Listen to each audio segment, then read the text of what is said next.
Welcome to my world. Come on in and make yourselves at home. Welcome to my life. I know everything's gonna be all right. Welcome to my world. Oh, won't you come on in? Welcome to my life. It's known as the Tiger's Den. Greetings to all of my subscribers. I want to thank you for being with me for as long as you have, and the new subscribers that's coming on in. We want to say greetings and thank you for your time. This is from Toothless and the moderators. Welcome to the Tiger's Den.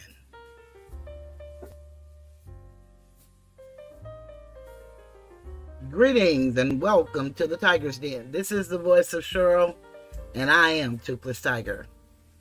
Well, I have a good one tonight, and I'm going to go ahead and get started. We try to wait and give people a little time to come in, especially when your channel is a small one. But I'm going to talk to the world tonight. TY, thank you for coming by. Have fun at karaoke. I love singing too, so have fun. I want to say welcome to all of those in the bushes and the trees, on the beach, in Aruba, Belize, wherever you may be on the cruise ship. Welcome. As you can see in the title, it's a recap of Fani Willis, and also added Adriane Love, Practicing the Color of Law. I don't know if these people even have a concept of what they're doing. I know they have a strategy and a plan on what they're doing. The system has been like that always, and I think we as the people should start waking up and recognizing. I know that many of you may work, but if there are any of you that are retired and have some free time, such as myself, then you should look into these cases and see how the criminal injustice system really works. I'm going to be talking about a couple of things tonight. And so I'm going to start out talking about the color of law. That's what I want to give you a definition so that you can understand where I'm coming from. Now I have all of my little stuff ready. And I have it all in one place, so I have to finagle. And this is coming from the Henry Campbell's Black Law Dictionary, and it's the 4th edition. And it reads, color of law, the appearance or semblance without the substance. Hey, so Alicia, good to see you. Of legal right. So let me read that again. Color of law, the appearance or semblance without the substance of legal right. And then one thing that I love about the Law Dictionary, what it does is it gives you the definition of a word in law, and then it gives you case law. One of the reasons the older editions of any law dictionary, and especially the Black's Law dictionaries, is that they give you a plethora of case law according to the word that you're defining. So when you understand that, and here is the word, I'm going to just make this a little bigger so you guys can see color of law. That's what that is. And then I want to read to you colored. Remember, we used to be known as coloreds. By common usage in America, this term, in such phrases as colored persons, the colored race, colored men, and the like, is used to designate Negroes or persons of the African race, including all persons of mixed blood, descended from Negro ancestry. Collinsville, Oklahoma, State Hospital, and then there is the case law, the numbers, and then they give you another case. But where a state constitution provided for separate schools for the white and colored race, the term white race was held to be limited to the Caucasian race, and the term colored races to embrace all other races. And then they give you case law. And then it goes on to say, it has also been held that there is no legal technical signification to the phrase colored person, which the courts are bound judicially to know. And then there is the case law, and you can look that up for yourself and read what that means. That's why you gotta know that words are very important. Oh, so Alicia, that's beautiful. Thank you, Tasha. Thank you, so Alicia. Hey, Tasha. Let me honor you and thank you for that. I greatly appreciate it.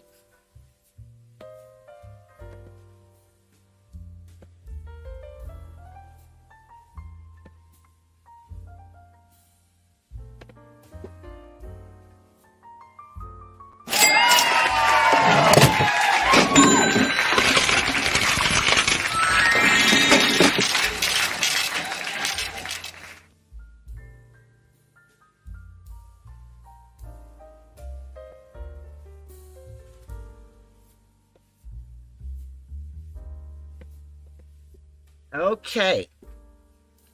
So now that we have that out of the way, Tasha, let me just tell you that I do have that story.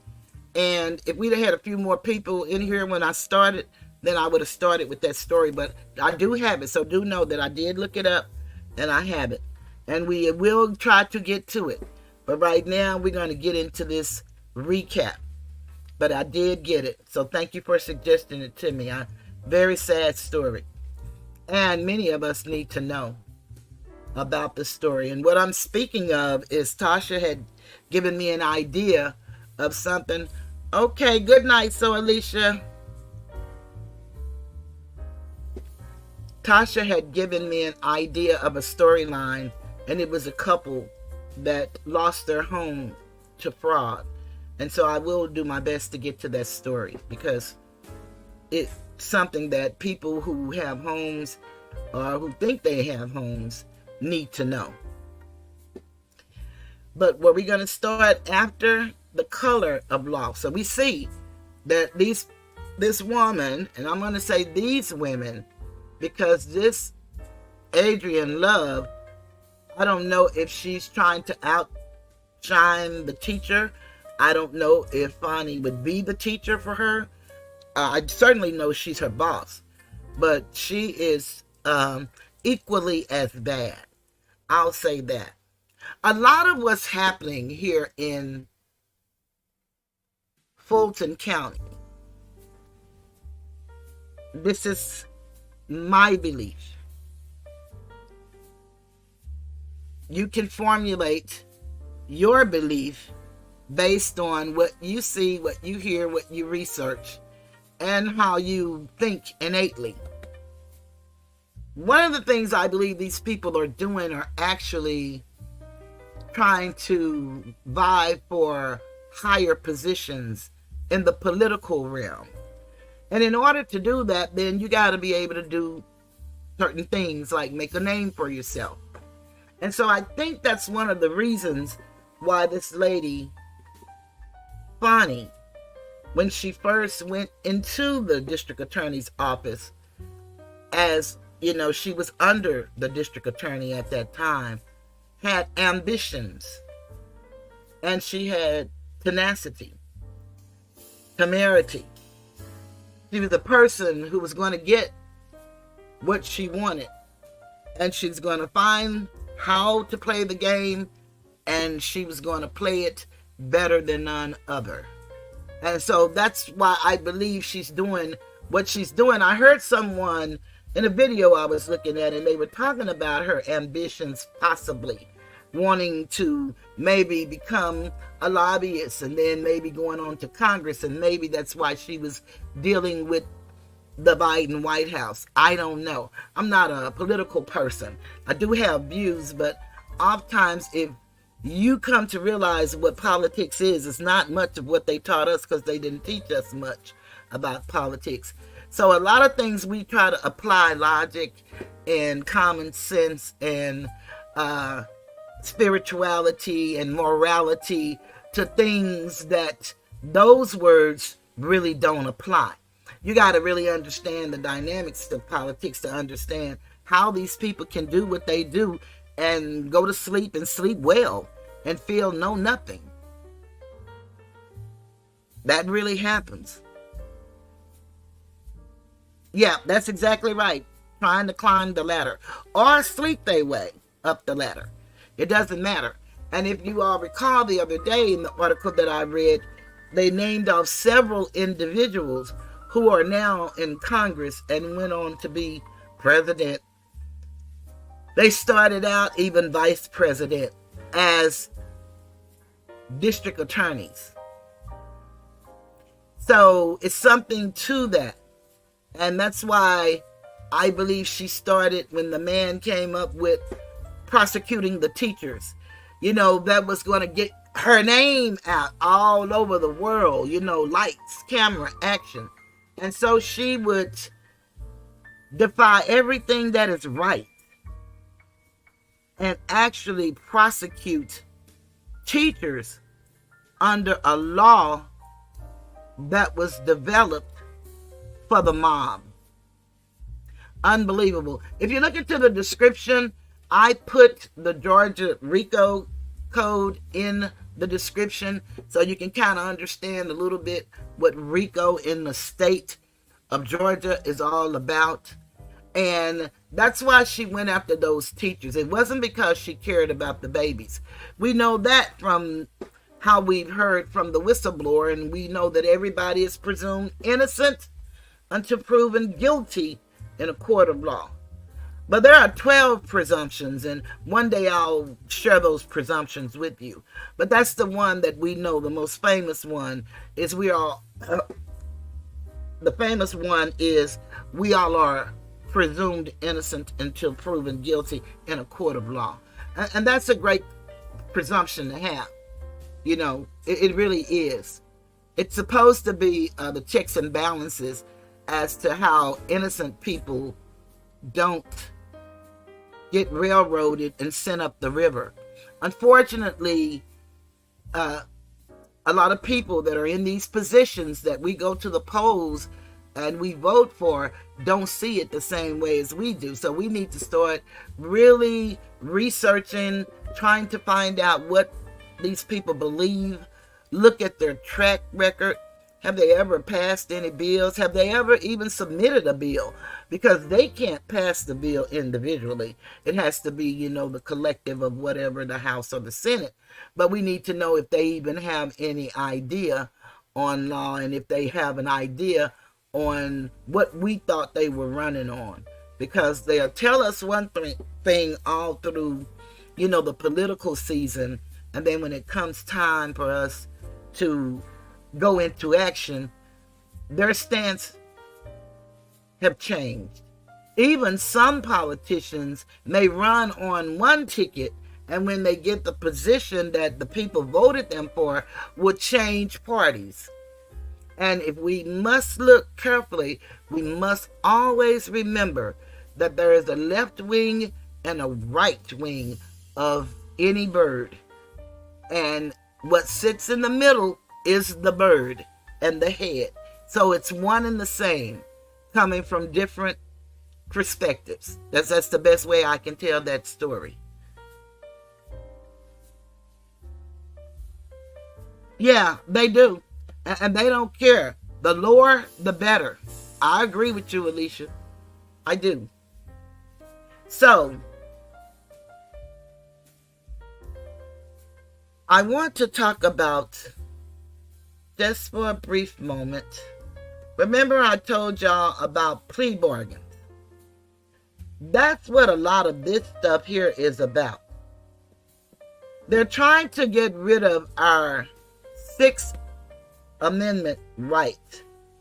And that's a right to a trial by a jury of your peers.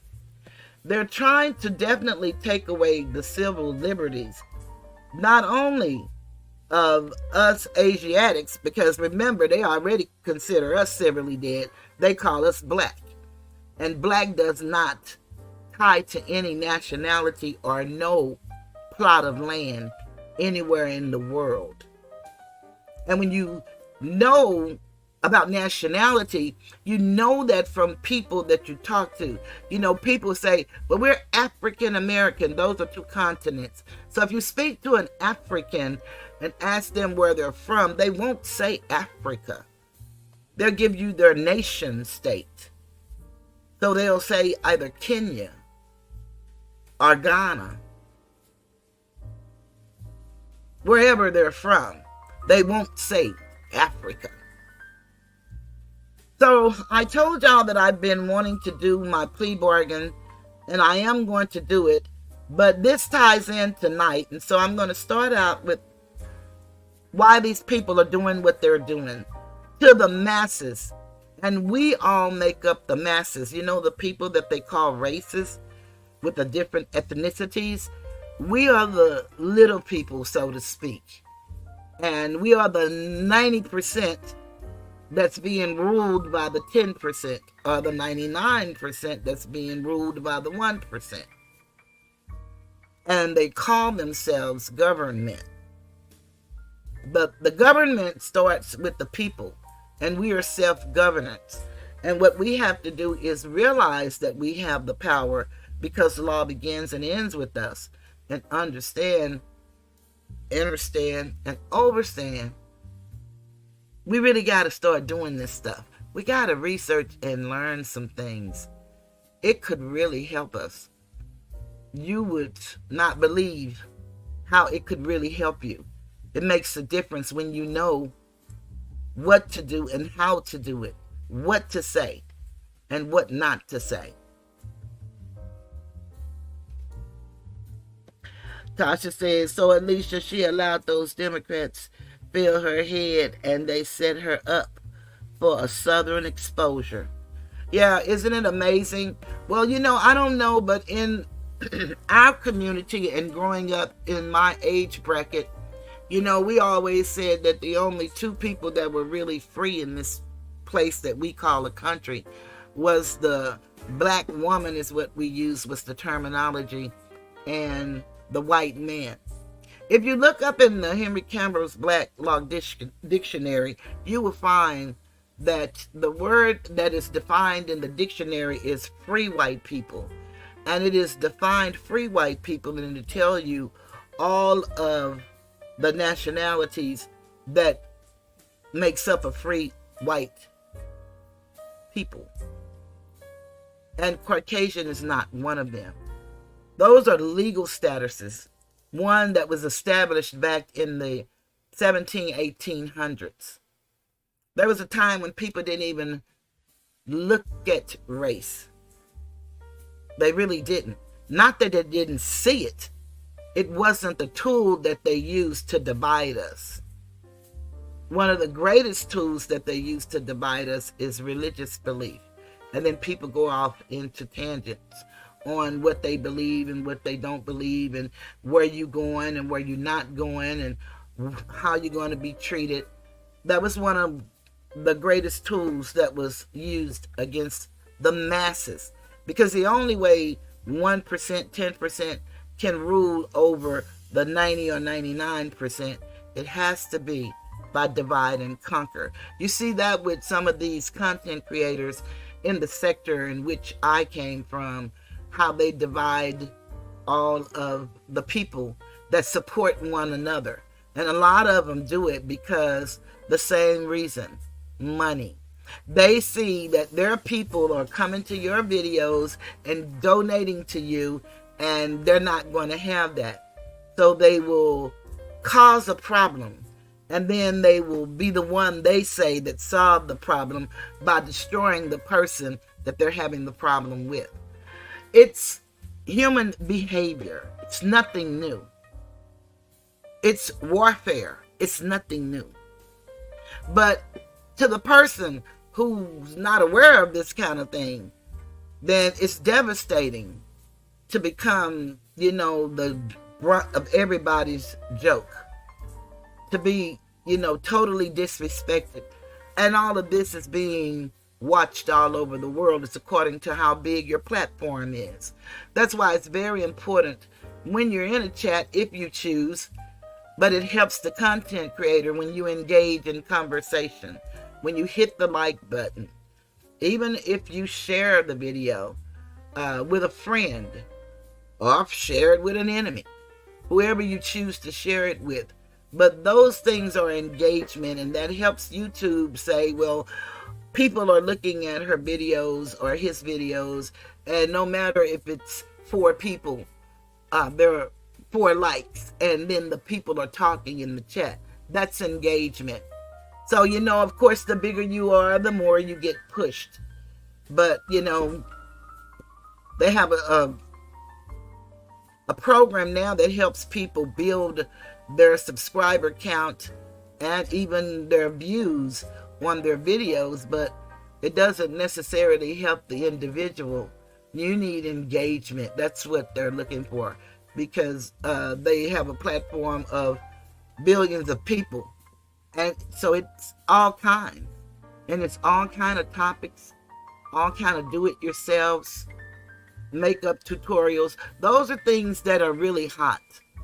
But it's very rare that you find a person that's wanting to tell the truth about life and share news that the mainstream just don't always cover. That was one of the things I thought was great about the opportunity to be on YouTube, is to be able to talk about issues that affect us as a people that we don't really get to hear on the airways. And so we could do it with each other. But boy, was I ever wrong. But guess what? I'm right, and I'll continue to do what my purpose is, and that is to help uplift fallen humanity. And I stand on these 5 principles. It is love. It is truth. It is peace, freedom, and justice for all. And I can love you and not like you because of the creation. I can do that. Hey, Kelly, good to see you. But we have to start uplifting one another. One of the things that's missing, Noble Drew Ali said, is love.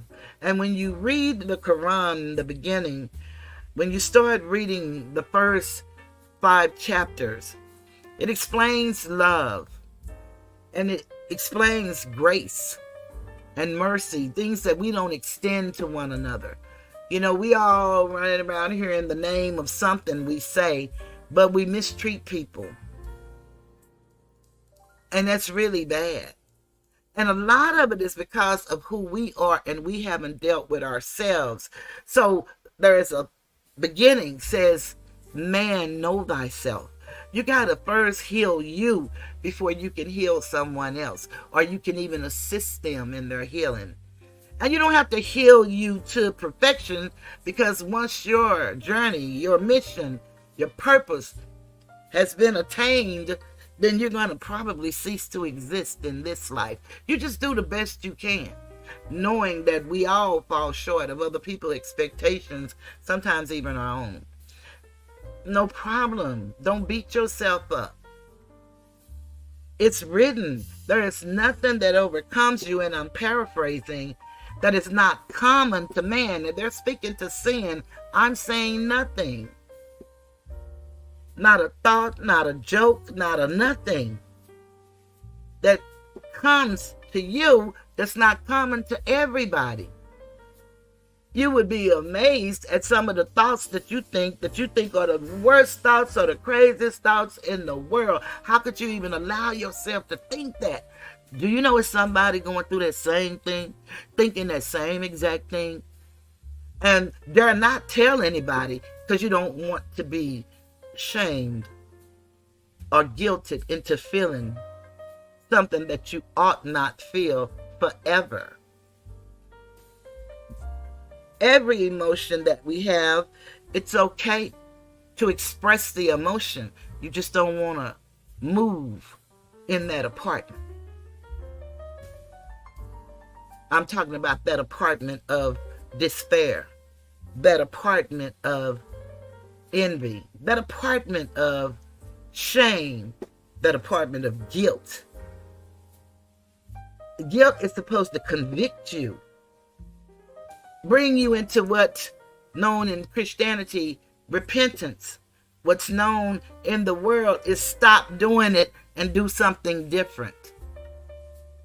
Shame is supposed to prompt you not to do that again because of the feeling that it takes you to, not anybody else's opinion of you. Because I'm going to be honest with you, we really say we care about what people think, but we really don't. We all are moral free agents and we all make up our own mind and we make our own decisions. A lot of people call them mistakes. No, it's not mistakes. It's decisions. And sometimes people make a mistake, they say, and when the consequence or the outcome doesn't go the way they want, then they want to call it, please forgive me, I made a mistake. No, you made a decision and it didn't go the way you thought. And it's up to me whether I will forgive and keep going. And 9 times out of 10, I will. Because I learned the art of forgiveness. I learned the art of self-love. I learned how to nurture the little girl that went through a lot of trauma, even though she didn't remember the trauma until she remembered it. Even though she was poor as all New York, didn't realize she was poor because that was just the norm around.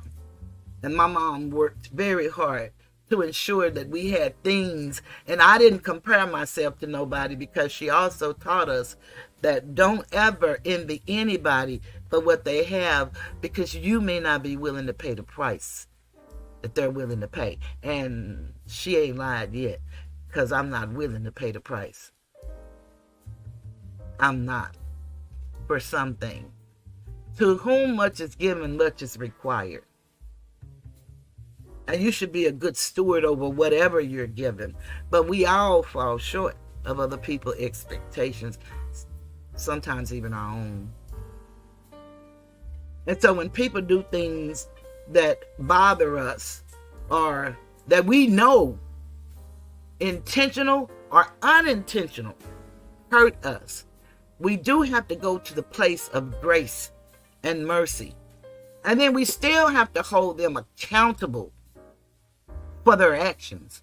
And that's kind of where we get it confused. Holding people accountable. And when we do that, if we have not dealt with the little girl or the little boy inside of us, they'll make you feel guilty for calling out their wrong. And they will never take responsibility for their wrong.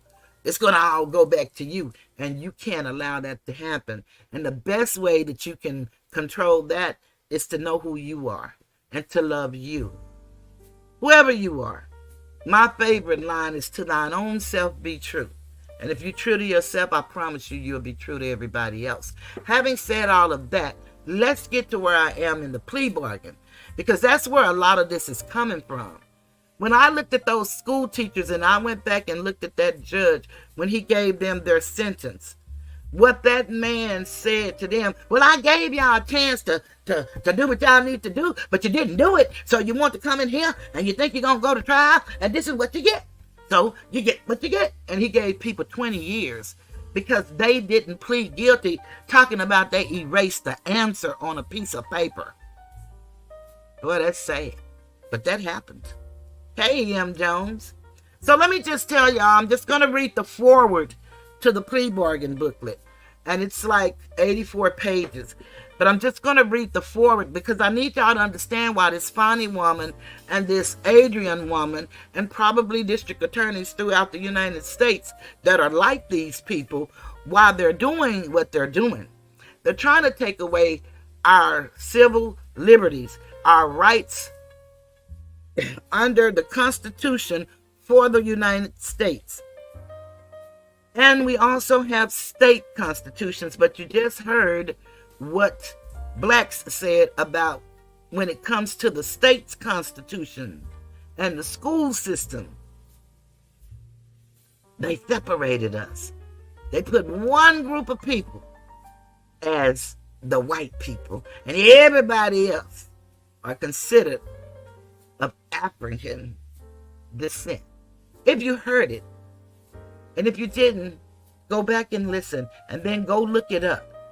And again, don't forget, anybody that emails me, I will send them a copy of the PDF of the Black's Law Dictionary and the book Silent Weapons for Quiet Wars, because we need to understand silent weapons.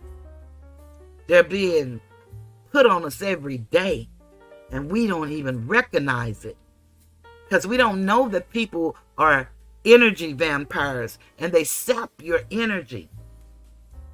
Your energy is your metaphysical self that we were not taught, because they took cosmology out of the curriculum that we need to know.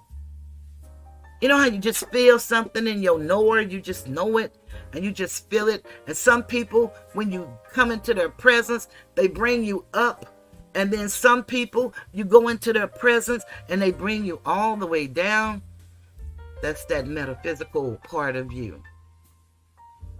And we have to get in tune with who we are and face our fears and do whatever we need to do anyway. I'm about to show y'all the book because I have some good stuff for y'all. And I'm trying to get this little reading stuff out the way so we can look at the few videos that I have. And they're not long. The longest one is about 40 minutes. But I think y'all going to really enjoy this. I really do.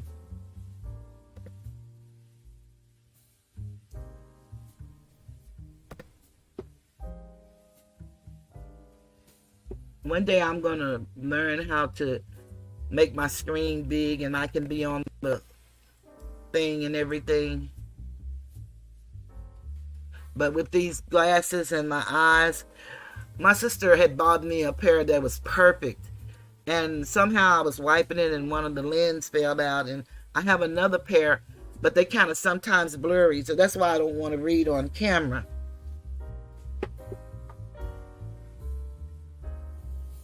Oh, that's all right, T.Y. You have fun at karaoke. Okay, y'all. Let me just show you the name of the book. And this is a booklet that was put together. It's the trial penalty. The Sixth Amendment, right to trial on the verge of extinction and how to save it. And I'll do all of the lawyers and all that kind of stuff. I'm just going to start right now with the foreword because that's what I want to read to continue with my story. But when I do the pleas and stuff, I'll give them their props on all of that. Okay, a grand jury presentation can consist entirely of information that would be inadmissible at trial. A prosecutor may knowingly use illegally obtained evidence to obtain an indictment, and if she has evidence in her possession that substantially exculpates the target, she may withhold it from the grand jury. So exculpates mean exonerate you or take you out of it. The presentation need only establish probable cause to believe the target committed the crime. If 11 of the 23 grand jurors are unconvinced that even that low threshold has been met, an indictment can still be obtained. And of course, it's all ex parte. So no one is even there to question the prosecutor's presentation. And so what ex parte is one side. That's ex parte. Let me put out my disclaimer. I am not an attorney. I am not a lawyer. I do not give legal advice. I read, I research, and I share my knowledge from my perspective. And I give you tools so that you can research and come to your conclusion. So let's just get that out the way. What accounts for all this? Why do our Supreme Court decisions and federal rules establish a charging process that guarantees that imperfect, ill-advised criminal charges can make it through if the prosecutor presses them? The answer is simple: because of trials. Those imperfect, ill-advised charges will come out in the wash when they are subjected to the cleansing effects of a criminal trial in open court. Indeed, when prosecutors know that such charges will go to trial, where they must be proved beyond a reasonable doubt to the satisfaction of a unanimous jury based on admissible evidence that is subject to vigorous challenge by defense counsel, to whom exculpatory evidence must be disclosed, they are not likely to bring them in the first place. So that's why they like to get you to plea, because they already went to the grand jury and lied and withheld the truth from them. This report is a major contribution to the discussion of one of the most important issues in criminal justice today, the vanishing trial. Once the centerpiece of our criminal justice ecosystem, the trial is now spotted so infrequently that if we don't do something to bring it back, we will need to rethink many other features of our system that contribute to fair and just results only when trials occur in meaningful numbers. The first task in solving a problem is identifying its causes, and this report nails that step. Mandatory minimum sentencing provisions have played an important role in reducing our trial rate from more than 20% 30 years ago to 3% today. Do y'all hear that? 3% go to trial today. Instead of using those blunt instruments for their intended purpose to impose harsher punishments on a select group of the most culpable defendants, select group, go figure. The Department of Justice got in the habit long ago of using them broadly to strong-arm guilty pleas and to punish those who have the temerity to exercise their right to trial. The sentencing guidelines also play an important role, providing excessively harsh sentencing ranges that frame plea discussions when mandatory sentences do not. Finally, the report correctly finds that federal sentencing judges are complicit as well. In too many cases, excessive trial penalties are the result of judges having internalized a culture norm that when defendants roll the dice by demanding a trial, they either win big or lose big. The same judges who will go along with a plea bargain that compromises a severe guidelines range are too reticent to stray very far from the sentencing range after trial. Let me pull that up some so that I can see.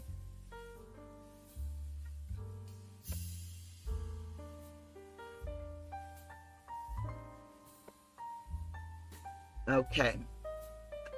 The report's principles and recommendations will stimulate some much needed discussion.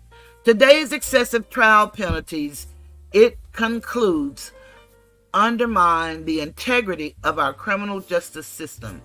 Putting the government to its proof is a constitutional right enshrined in the Sixth Amendment. No one should be required to gamble with years and often decades of their liberty to exercise it. The report properly raises the innocence problem. That is, the fact that prosecutors have become so empowered to enlarge the delta between the sentencing outcome if the defendant pleads guilty and the outcome if he goes to trial and loses, that even innocent defendants now plead guilty. Did y'all hear that? Even innocent defendants now plead guilty. But there is an even larger hypocrisy problem. Our Constitution claims to protect the guilty as well, affording them a presumption of innocence and protecting them from punishment unless the government can prove them guilty beyond a reasonable doubt. So that's the other side of the sword, the two-edged sword. But you got to have a system for checks and balance purposes, and that's the only system that you can have, and that's why they say that we have the greatest system. Well, we may have the greatest idea of a good system, but are we practicing that? My answer would be no. In some cases. A system characterized by extravagant trial penalties produces guilty pleas in cases where the government cannot satisfy that burden. Hollowing out those protections and producing effects no less pernicious than innocence pleading guilty. The report's recommendations range from the sweeping ban those mandatory minimums to the technical eliminate the motion requirement for the third acceptance point, and include suggested modifications to the relevant conduct principle at the heart of the guidelines. Pre-plea disclosure requirements, second looks at lengthy sentences, and judicial oversight of plea discussions.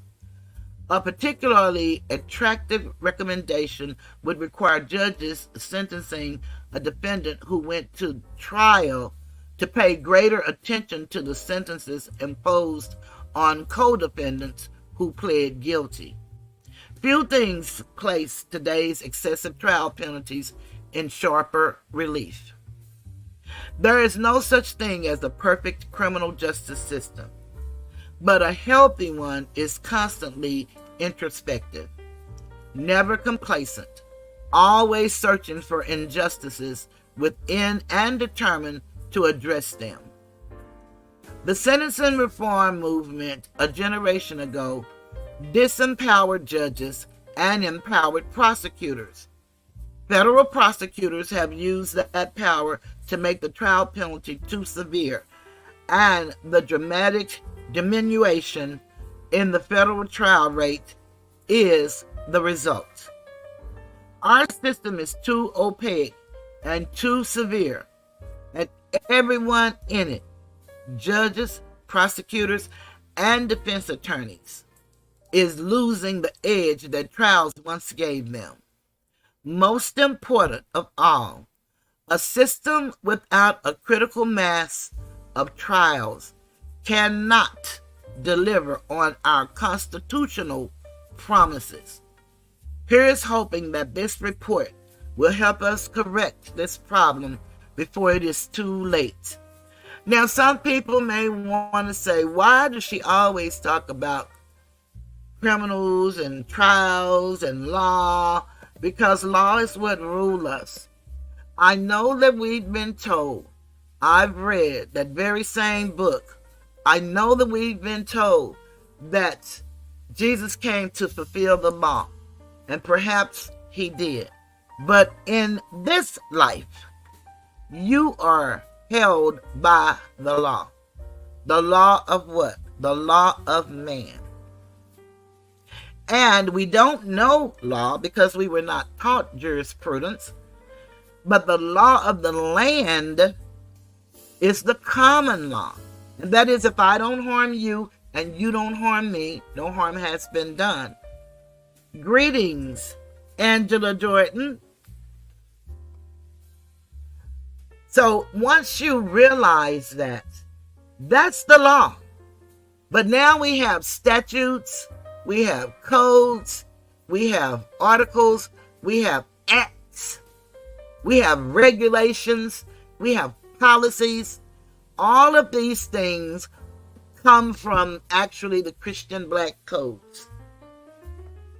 And some of them are also archaic, and they come from Rome.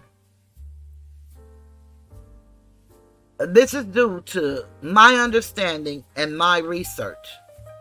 Again, you don't have to take my word for anything. What you can do is take what I say and say, I just want to see if she's telling the truth. And Google it, and then start researching for yourself. You can even belong to the Library of Congress, did you know that, and never leave your home. I know the people that's here all the time know that, but trust me, I say the same thing pretty much over and over. I'm very consistent. It's just like the word that they gave us to hide in our heart, the Sun Book, the Holy Bible. You read all of the scriptures, and if you go to the Old Testament, reference the New Testament. You go with the New Testament, we got Matthew, Mark, Luke, and John. They're going to all say the same thing. It's just going to come from their perspective. Even when you go on to meet Paul, he's going to talk about that was written before him. Now, a lot of things are told to us in allegory and parables. And it's told to us on an anthropomorphic view, meaning animated for children. Because when you're a child, you speak as a child. And I said this in one of my other videos, and I heard myself say, but when I became a child, I put away childish things, but it's when I became a man. And man speaks for mankind. Because, today we have to identify the gender. We don't know a man from a woman today. But the womb man is a woman. A man with a womb. We're the mother, the matrix. We are the ones that everybody that have life came through us. So there is no confusion. But when you understand how this system works, and gender is not necessarily sexuality.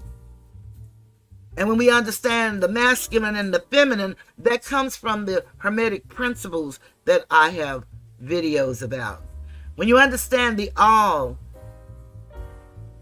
vibration, the law of correspondence, when you understand the different laws that operate in nature and how we are out of harmony with nature, we want to try to get back in harmony. And that takes a lot of self-development. See, we were not given education for human development. We were given education animal husbandry, where you just follow the leader. You do this single file. You raise hand. Now, some of that we can call it etiquette. We can call it, being disciplined. But to what degree? And at what cost?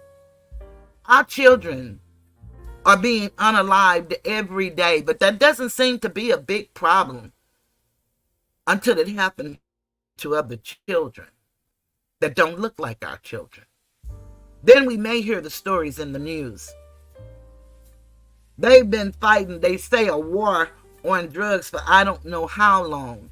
But is it on drugs or is it on the drug user? You might want to ask yourself that question. Supply, demand. The chick or the egg. It's a method to the madness. And it's a sad, sad state of the union that a lot of people say that they really want to know the truth. And they really want to, but they don't want to know. because they don't support people that tell them truth. They don't do it. I'm going to get ready to move on to something else. But I want to tell y'all to please go check out Liquid Concrete. She did a story today that was just awesome. It just blew my mind. And I didn't know this. Now, I knew about the program that Donald Trump came up with about the First Step Act, when he was letting the guys out of federal prison and reducing their sentences and stuff. And I knew that Barack Obama had commuted some people's sentences, because it was a story I told you guys about this lady on the FAM website. And FAM is Families Against Mandatory Minimums. I think that's what they call them. It was a lady who had a car dealership and got caught up. And one thing about the federal government, they need bodies, so they don't care whose body. And so if somebody sells somebody out and you don't know nothing about it and you can't sell anybody out, you're pretty much going to be the fall guy. That's just the way it works. Because trust me, they be watching you for a very long time before they ever approach you. So they pretty much know everything there is to know. They have pictures, they have recordings in places you would never believe. This is real talk. It happens for real. And it happened to this young lady. And one time her daughter, her only child, who came to visit her mom, it was icy. And on her way home, she fell off to sleep and had an accident and did not wake up. But Barack Obama did commute her. He did pardon her. I saw that. That really happened. So we know that he did that. He did several other people. The lady Angela King that be on here. She has another last name as well. Staten King. Yeah, he signed her papers. And she was one of the women who help when women go to prison pregnant, that they're not going to be handcuffed to the bed giving birth. So we've had some people that made some differences. A lot of us don't know anything about it. But I was telling y'all about Brittany. This is the attorney who actually helped in that first step, because she helped a woman who had a life sentence without parole. And she was a law student. Yeah, I agree with you, but it is some things that he really did do. One or two. And I have to give him his props for that. It's good to see you again, Lizzie. I appreciate you showing up, but normally we greet each other before we start talking to one another. You know, I was taught when you enter someone's home, and this is my home, the Tiger's Den, acknowledge me. And I'm not saying acknowledge me like I'm no king or no queen, because I'm neither. I am toothless. Reparations are not necessary if you know who you are. And I'm not going to allow you to change the conversation tonight. So if you want to talk about what we talking about, make all the comments you want. But all that other, then I will let you go. I don't have many people that support me, and I'm all right with that, because I'm me and I'm going to do what I do. And I'm going to do what I do. I don't care about you being angry. You have a right to be angry somewhere else.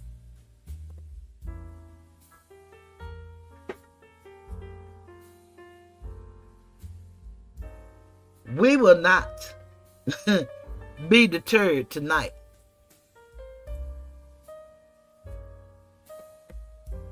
You know, I used to say I didn't play until I learned the game of life had rules, and you will play. And you're going to either play to win or you're going to play just to exist. Some people play at all costs. I'm not an all cost person.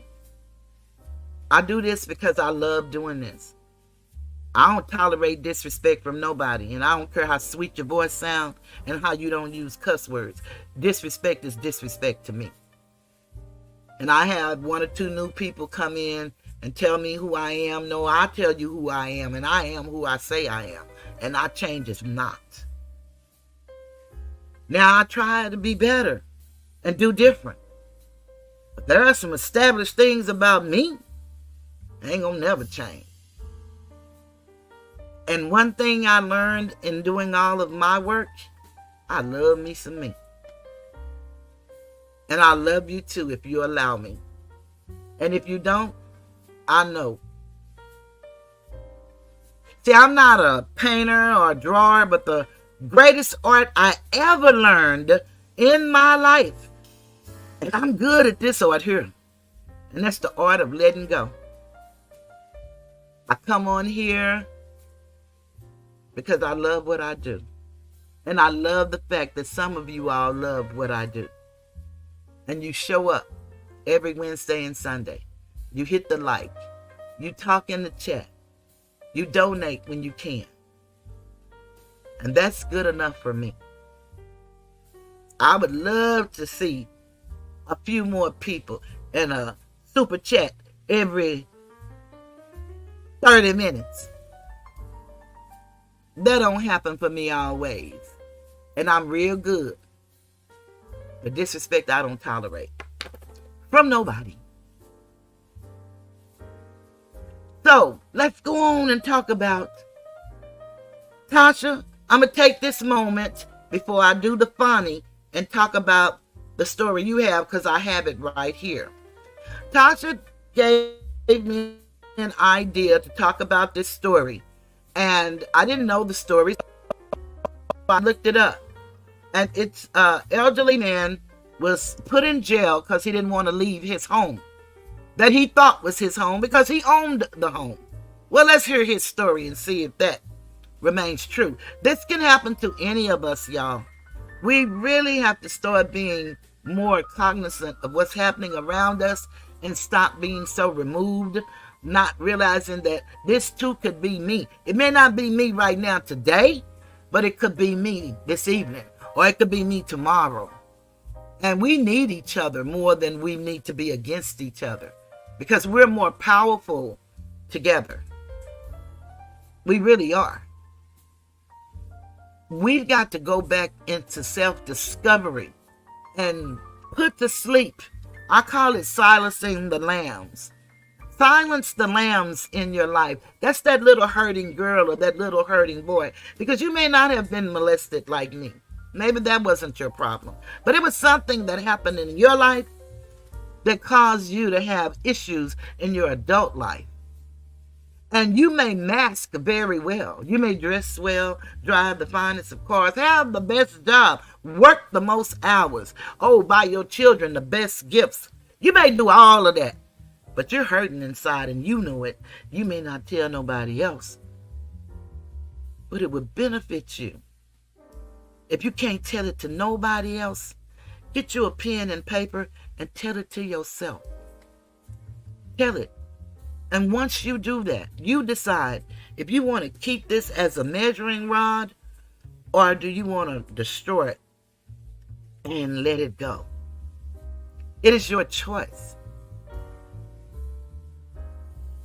See, we were not taught to seek help outside of ourselves, other than the church. That's the only thing we knew. Some people in the church is where they were molested. Some people in the church is where they were bruised, beaten, hurt, stolen from. So for some people that don't work. And then people who say they love the Lord are so judgmental. Don't care what they say to you and how they say it. And because they don't have a voice with my tone, and they don't use profanity, they don't think when it was written that the tongue is mightier than the sword. And the power of life and death are in the tongue. They don't know that mean them too. They look cute, nice, and nasty shit and think it's okay. And you're not supposed to pick up on it. And you don't know that I'm being very rude and arrogant. You're not supposed to know that because I talk soft and I don't cuss. I don't do the things that you do. Okay. That's why I tell people don't pray for me not to cuss. My daddy was a cuss. I couldn't wait to get grown to cuss. Shit, I've been cussing ever since. I've toned it down because YouTube wants to be more commercial. But they allow you to call each other bitches and hoes and all of that. But it's certain words you can't say. Certain words. I was bullied, and the guy's still trying to bully me. Still talking about me in videos. Still posting on my post. Still, to this day. But I would not be moved. That's why I made my t-shirt and my hashtag, not me. Yeah, I ain't gonna be moved. I've been through too much. That little shit he doing means nothing to me. And it is painful. It's embarrassing. It's shameful. But you can't shame me with me and I stay there. And I don't do that. I'm feeling my pain and I'm going to work on through it. If I have to cry, I'm going to cry. If I got to scream, I'm going to scream. If I got to whisper, I'm going to whisper. If I got to sing, you hear my songs. I'm going to sing. Whatever I need to do, as long as I don't hurt nobody else and myself, that's what I'm going to be found doing. But let's go to this couple, because this was a very sad story. And I'm going to read this right quick, and then we're going to see the video, because I do have a video. And it's very small. It was on the news. But this is something that people really need to hear about. Tasha said, I have observed that church people are the most judgmental and wicked. Tell the truth and shaming. Not all, but the majority. Tell the truth, because we know it ain't all of nothing but the all. That's the only thing. And some people call it God. Some people call it Allah. Some people call whatever you want to call.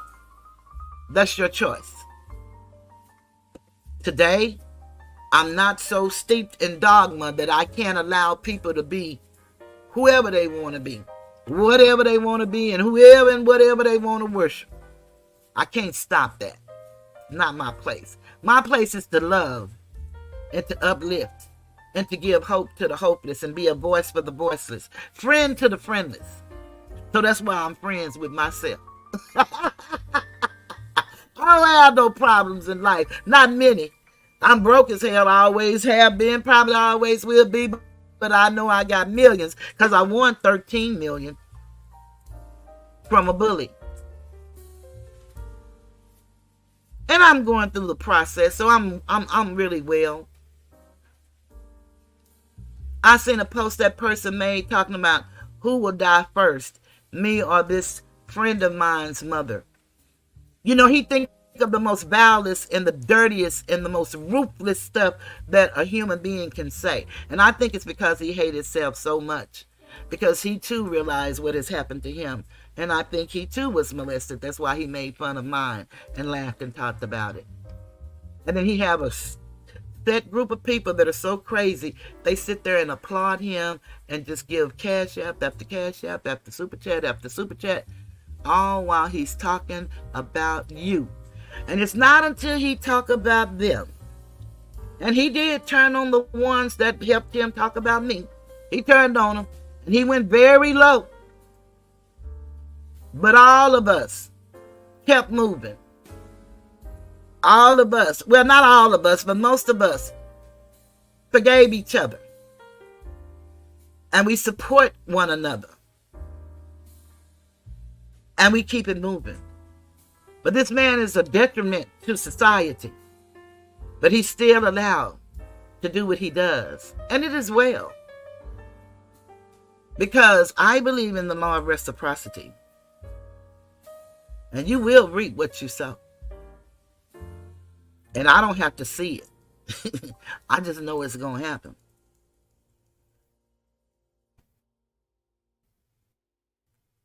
Here we go. Elderly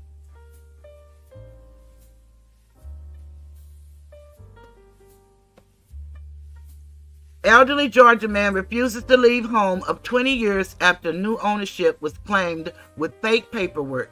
He's instead arrested with personal items thrown outside like trash. And this is by Yasmin Freightman, published on March 28, 2024, from the Atlanta Black Star. A 77-year-old man and his wife were forced to move out of their Georgia home after they say a stranger was somehow able to submit a false documentation to county authorities claiming he owned their house. WSB-TV reported last week that Charles and Charmaine Allman lived in their Stone Mountain home for more than 20 years.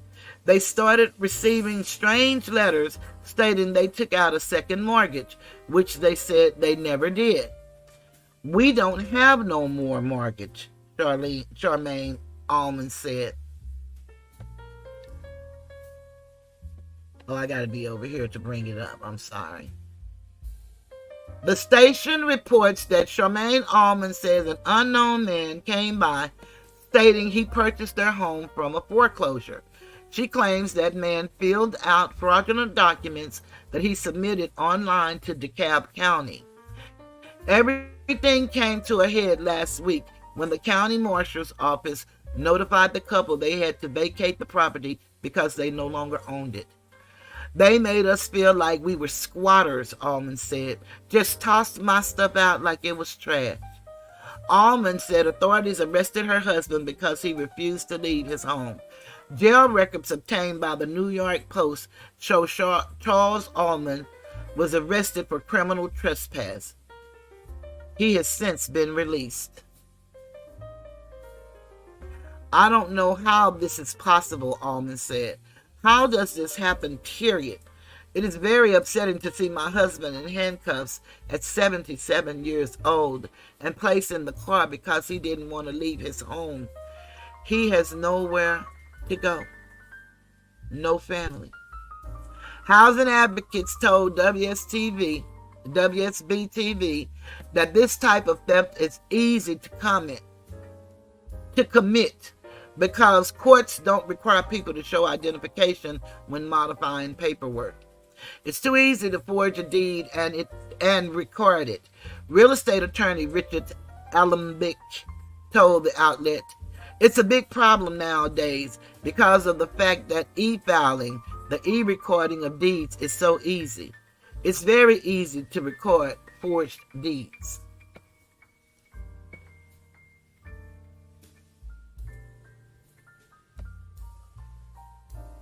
Allenbeck said notaries don't often checking ID on these documents to confirm the correct homeowner before the documents get filed.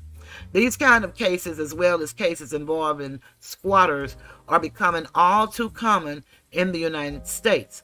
Just last week, New York City homeowner Adele Andeloro was arrested for unlawful eviction after she found squatters occupying her $1.2 million home and changed the locks.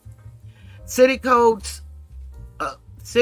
cites that squatters are considered tenants after living in a home for 30 days. It's also against the law for a homeowner to remove tenants' possessions, change locks, and shut off the utilities, according to the New York Post. In Georgia, a bill that would take away squatters' rights and label squattering a criminal trespass is currently being considered by state legislators. According to Georgia Representative Devin Seabaugh, the state has been identified as the number one place for squatting.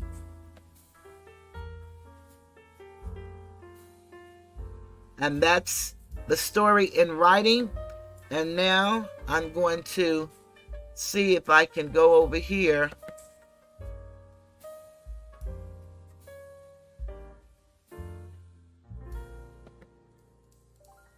I think if I do this, I can make it big. Somehow I made it big earlier. Let me see how I made it big. Oh, maybe right here. Okay.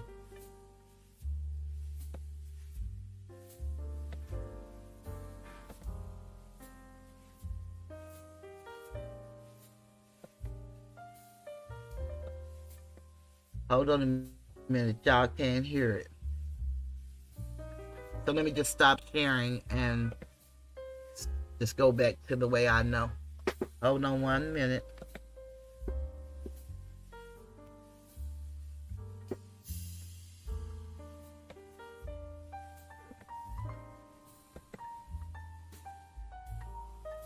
Okay.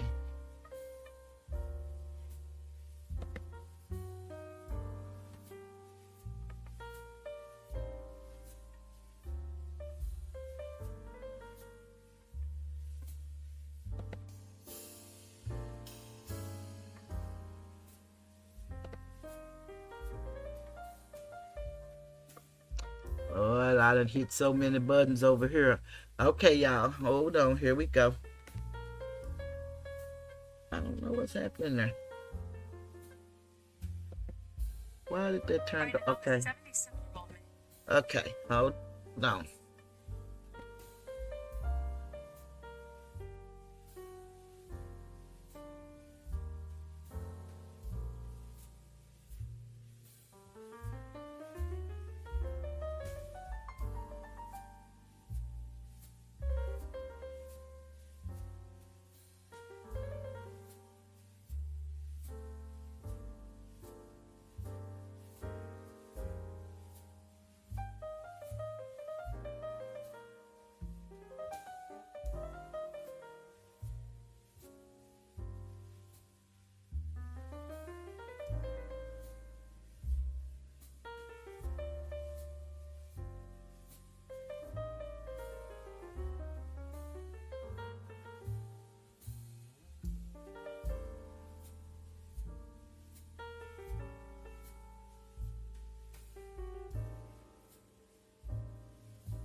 Isn't that something awful? Y'all didn't hear the lady? If y'all couldn't, it's because it was slow. It wouldn't go any higher.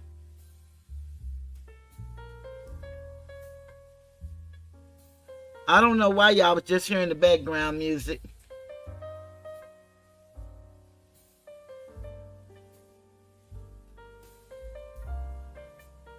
You know, it did that the other day. Now, I'm in here, and I had it off of mute, so I don't know why y'all was just hearing the background music, and then I took it down.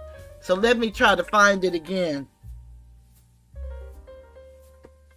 Yeah, that's what... I just heard y'all ain't heard nothing. I'm sorry, y'all. That wasn't my fault, but let's try to find this story again. I got it somewhere in here, because it's in this. It's got to be in this. It's in this email. And I have received the Cash App, so I want to say thank you so much, beautiful. And I'm going to play the thank you in just a minute. Let me try to find this email to see if we can get y'all to hear what the lady was saying. I didn't know that y'all couldn't hear. But you know, if I don't put me on mute, then it sounds like an echo to y'all. So that's what I had done, is put me on mute. But we're going to try it one more time, because it's not nothing but about 3 minutes. And this other stuff, y'all have seen some of it, but I'm going to play 2 of them that y'all haven't seen first, so that we can, in case anybody got to go to bed and leave, they won't have missed anything, and then you can catch the rest on a replay. But I'm trying to find the original email that I sent myself. Hold on one second, y'all. I'm going to find this video back. I just took it down.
Well, I found the story again, but it's not giving me the video like it did before. Oh, okay. I'm going to have to send it to myself. Hold on a minute, y'all. I'm going to have to just send Send it to myself. It's not doing it on the computer. Let me send it to myself.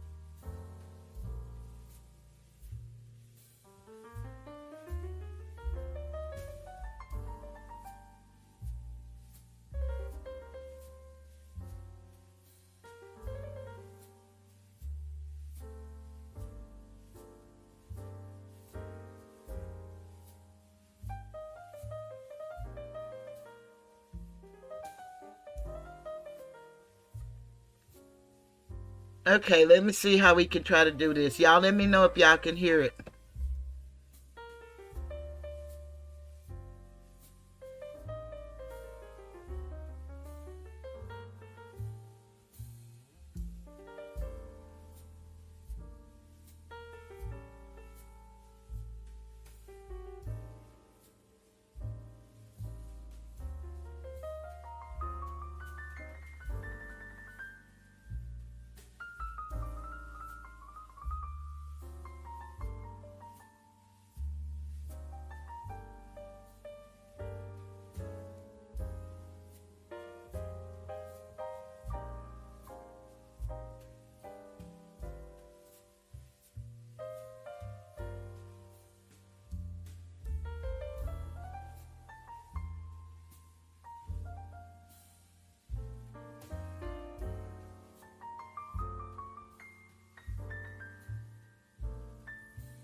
For refusing to leave his home. He claims someone stole it from him. You can see the family's belongings all over the yard now, and they reached out to Clark Howard's Consumer Action Center for help.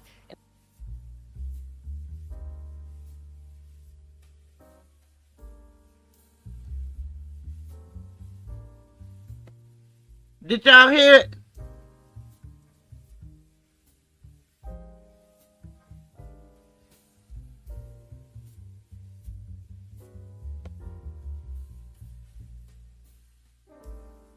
Investigative reporter Ashley Lincoln is live outside the home in DeKalb County. Ashley, this just does not make sense, but real estate attorneys say this type of theft is on the rise. Sad to say it is, Linda. I mean, this family, they've been out here all day trying to salvage whatever they can. We're talking about more than 20 years worth of items on their lawn. They're trying to stuff it in this U-Haul truck. Now, housing advocates say this type of theft is easy because courts don't require people to show ID when modifying this type of paperwork. This guy just come out of nowhere saying he purchased our home and just took our home. It's a tactic real estate attorneys say they're starting to see all too often. It's not fair. Attorney Richard Olympic says they're called wrongful foreclosures or forged deeds. It's when thieves use forged documents to gain ownership of unaware homeowners' properties. There's no people's court for challenging a wrongful foreclosure or forged deed.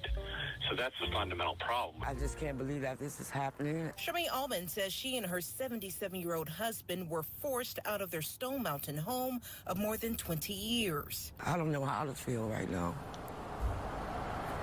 I'm just scared. Allman's 77-year-old husband was arrested for refusing to leave the property. Very upsetting to see my husband in handcuffs at 77 years old and placed in the car because he didn't want to leave his home. She says she and her husband began getting letters in the mail saying they took out a second mortgage, something she says neither of them did. We don't have no more mortgage. And by Tuesday, this man told him he was the owner and purchased the home from a foreclosure.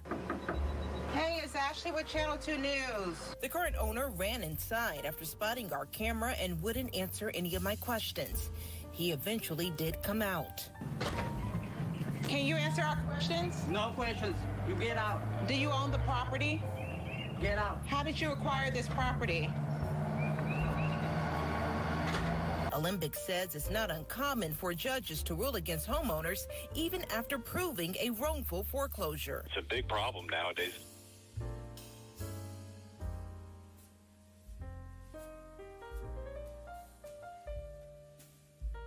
Because of the fact that e-filing is e-recording of deeds is so easy now that it's very easy to record forged deeds. He says this is due to outdated state law resulting in limited abilities within the magistrate system involving dispossessory hearings. It's designed to just make dispossessories efficient, not necessarily fair. And the couple says they did file for bankruptcy because they thought it would protect their property. Advocates say, hey, if you're in situations like this, the best thing to do is to contact an attorney because this type of law is very difficult to navigate on your own. In the meantime, Mrs. Allman says she has nowhere to go and will have to sleep in her car tonight. Reporting live in Stone Mountain, Ashley Lincoln, Channel 2 Action News. Man who was shot multiple times.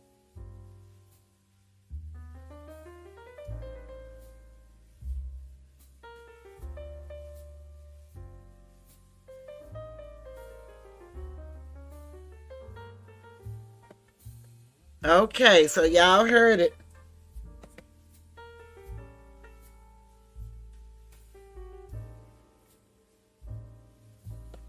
One thing though, in Texas, they have this new thing where you can put an alert. So I don't know if they have that in Georgia and in other states, but you can, our deeds of records are kept with the county, and you can put an alert on your property, so when someone try to do that, then they will alert you and let you know.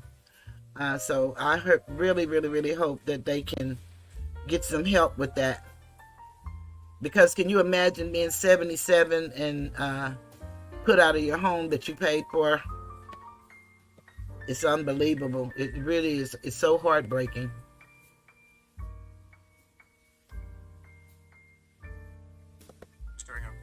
Carjacking is recovering it. But that's the norm these days. That's why we need each other. And we need to be, vigilant and share with each other the knowledge that we have. That's why I tell anybody that's lived life, you have a story to tell. And it's according to what motivates and what moves you. But you too could get a YouTube channel. To get the channel is free. What cost is when you get the streaming, and then you get subscriptions to different things so that you can try to be knowledgeable and teach people. That's what I do. And that's what's costly. And you pay for it, or you can just go on YouTube, and that's totally free. Just to go on YouTube, go live, or make you a video and upload it. And everybody has a habit, or if you love to cook, if you love to clean, if you love to organize, work in the garden, work in the yard, whatever you want to do, it's somebody out there that needs your knowledge, your wisdom, and your talent. And you can share it, and you can eventually get paid for it. And the more people you have, of course, the more you'll get paid. And we get paid once you get 500 subscribers, you can get memberships. And if anybody is not a member, consider joining my memberships. You can get one as little as 99 cents, or you can get one for the one most people get is the $1.99 or the $2.99, $3.99. A couple of people have the $9.99, and what you're doing is just helping support me, support my channel. But that's memberships is a good way to go. I be in some people's chats and people be buying 50 memberships, donating them, and I can't afford to do that. And you're just doing that hoping that the people will renew, because you can renew it every month. You don't have to remain a member if you choose not to.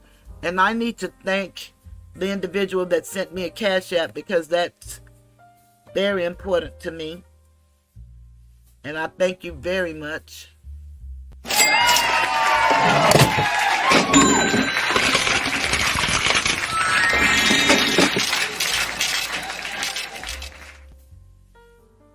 And people probably want to know, well, why I got to send you some money, or why you want money, or why you asking for money.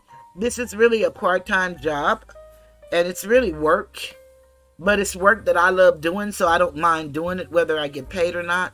But with the opportunity to get paid, I would love to get paid. When you go to the movie theater, you don't go in there just because you love the movie. You have to pay to enter the movie. And so this is entertainment, education, and if you value it, then you give. If you don't, you don't. Some people, it's not because they don't value it, they don't have it. I know that feeling, so I don't have a problem. You just hit the like button. That helps. If everybody hit the like button, that helps. It really helps. If you would engage in the conversation, that helps. That get us pushed out to more people. But, you know, I'm never going to have a whole lot of people because I'm only going to come on twice a week. And I'm going to make videos periodically. I have to do it according to how I have to do it. So that's why I don't envy people for what they have. I just do what I do. But if you are a tenacious person and you love doing something and you good at it, share it with the world. Because really, this is worldwide. And you never know who's watching your stuff. You never know who's watching you and how far you can go if you have aspirations to go further than this that I'm doing. But I love this cozy environment, and we're just going to have fun and interact and help each other grow. That's what I'm about. Now, we're going to get into the meat. We're going to go to these women who they say represent us as a people, and they don't. All of this women stuff, we have women all over the United States that look like me going crazy and abusing power. The very thing that we get upset about and we talk about. Oh, that is beautiful. Thank you. I just got a Cash App, y'all.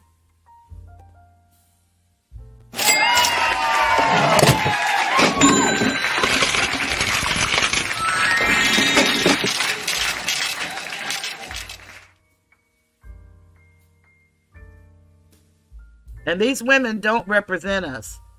You know, we all probably are not professionals and elected officials, but we have jobs, we have lives, we have families, we have children, and we make a difference in people's lives every day.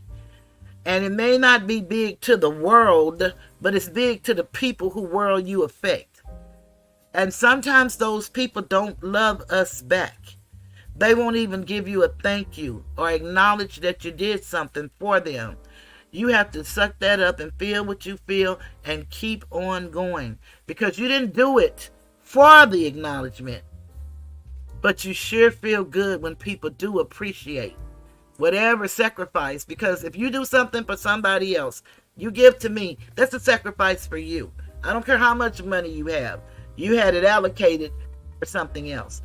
But when you realize, recognize, and acknowledge, and believe in the saying, everybody want to say what the Lord said, that it's more blessed to give than receive, you'll understand the law of reciprocity, and if you give, it will be given back to you. So it's all relative, but I don't knock people that don't give, because I don't know your situation, and you certainly don't know mine. But I can tell you this. I am who I say I am. No more and no less.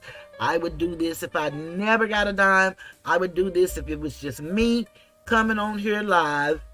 I might would stop going live and just make videos, but I like coming live. And I've been off camera more because I'm an on-camera person.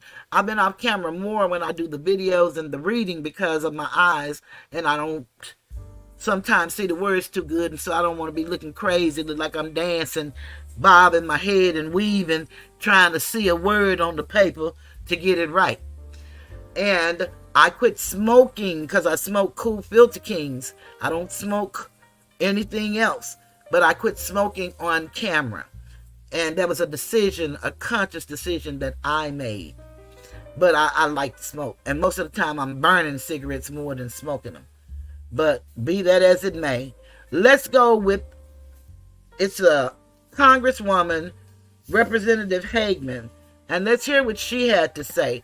And these videos are not that long, but I believe y'all will be very interested in the videos.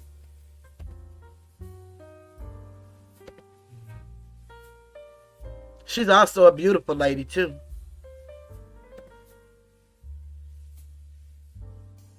And this is coming to us from her website, and the story is from Newsmax. But it's Representative Harriet Hagman. And sometimes I don't think y'all can see that good. One day I'm going to learn how to make this real easy. But I hate technology, so it's kind of hard for me to learn. When y'all see that buffering, like so we haven't even started. This request for document. When y'all see that buffering, the people that have bullied me forever, they start flagging me. They really don't want you to succeed. But don't ever let nobody tell you you can't be who you were ordained to be. See, we're predestined, and we are people that may not know our purpose, but we have to keep living and walk into our purpose. And once we find our purpose, we don't let nobody deter us or turn us around. If you choose not to do it, don't do it. But if it's something you want to do, don't you let nobody and no one stop you. They don't have that kind of power. They wish. They wish. Here we go. Now, y'all, I have to mute so that it'll sound clear to y'all. Let me know if y'all can't hear it.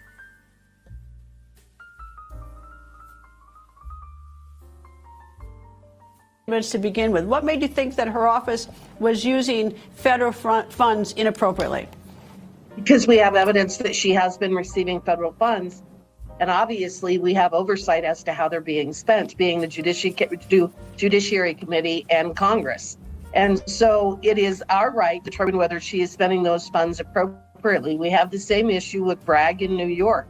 They're using federal funds to engage in political persecution and to go after political enemies. We also need to find out to what extent she has corresponded with, worked with, coordinated with the White House in her efforts to pursue this.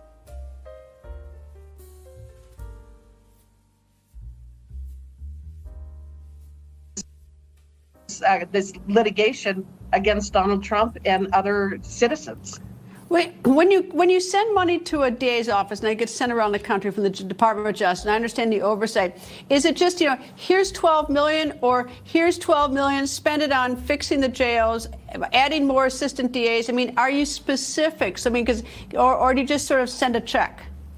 You don't just send a check. They are supposed to use that money for specific purposes. And that's one of the reasons why we have the oversight. It's just not just that they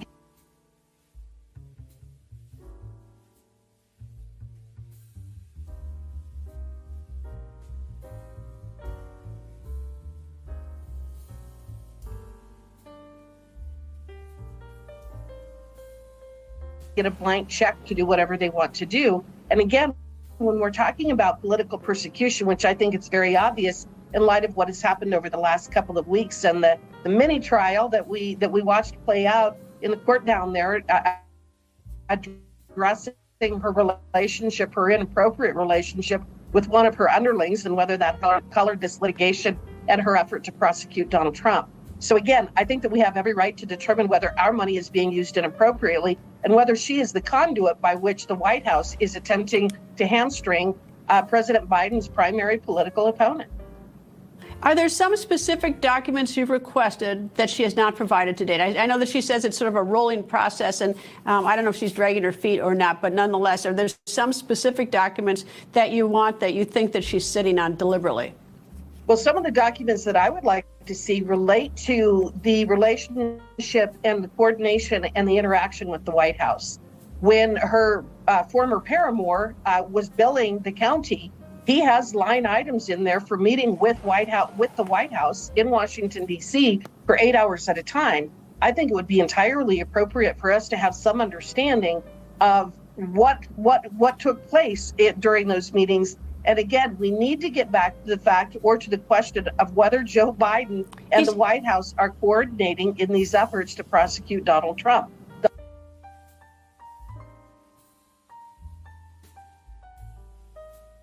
Donald Trump is clearly I want y'all to remember this space, this man right here. Remember him. I have something to say about him.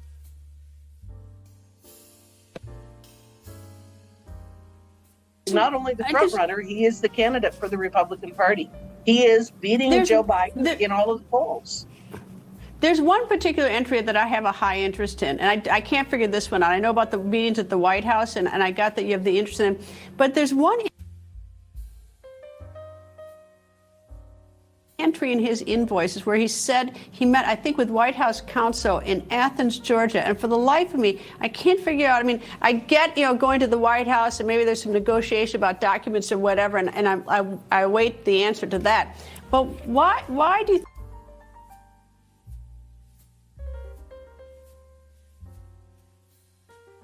think that what's with this Athens, Georgia meeting with the White House counsel? You don't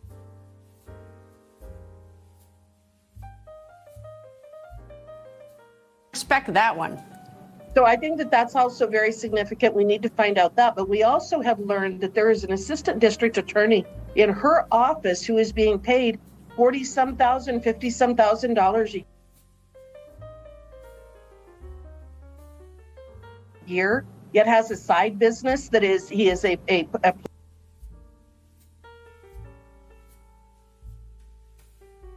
political operative, a Democrat political operative, where he's actually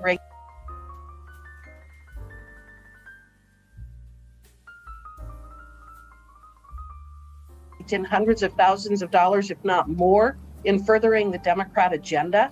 I think we're entitled to find out more information about that relationship and why he's in the office. And as you say, there were meetings with White House counsel. I think we have the right to understand what took place during those meetings. Congresswoman Harriet Hageman, thank you very much for joining me. Thank you.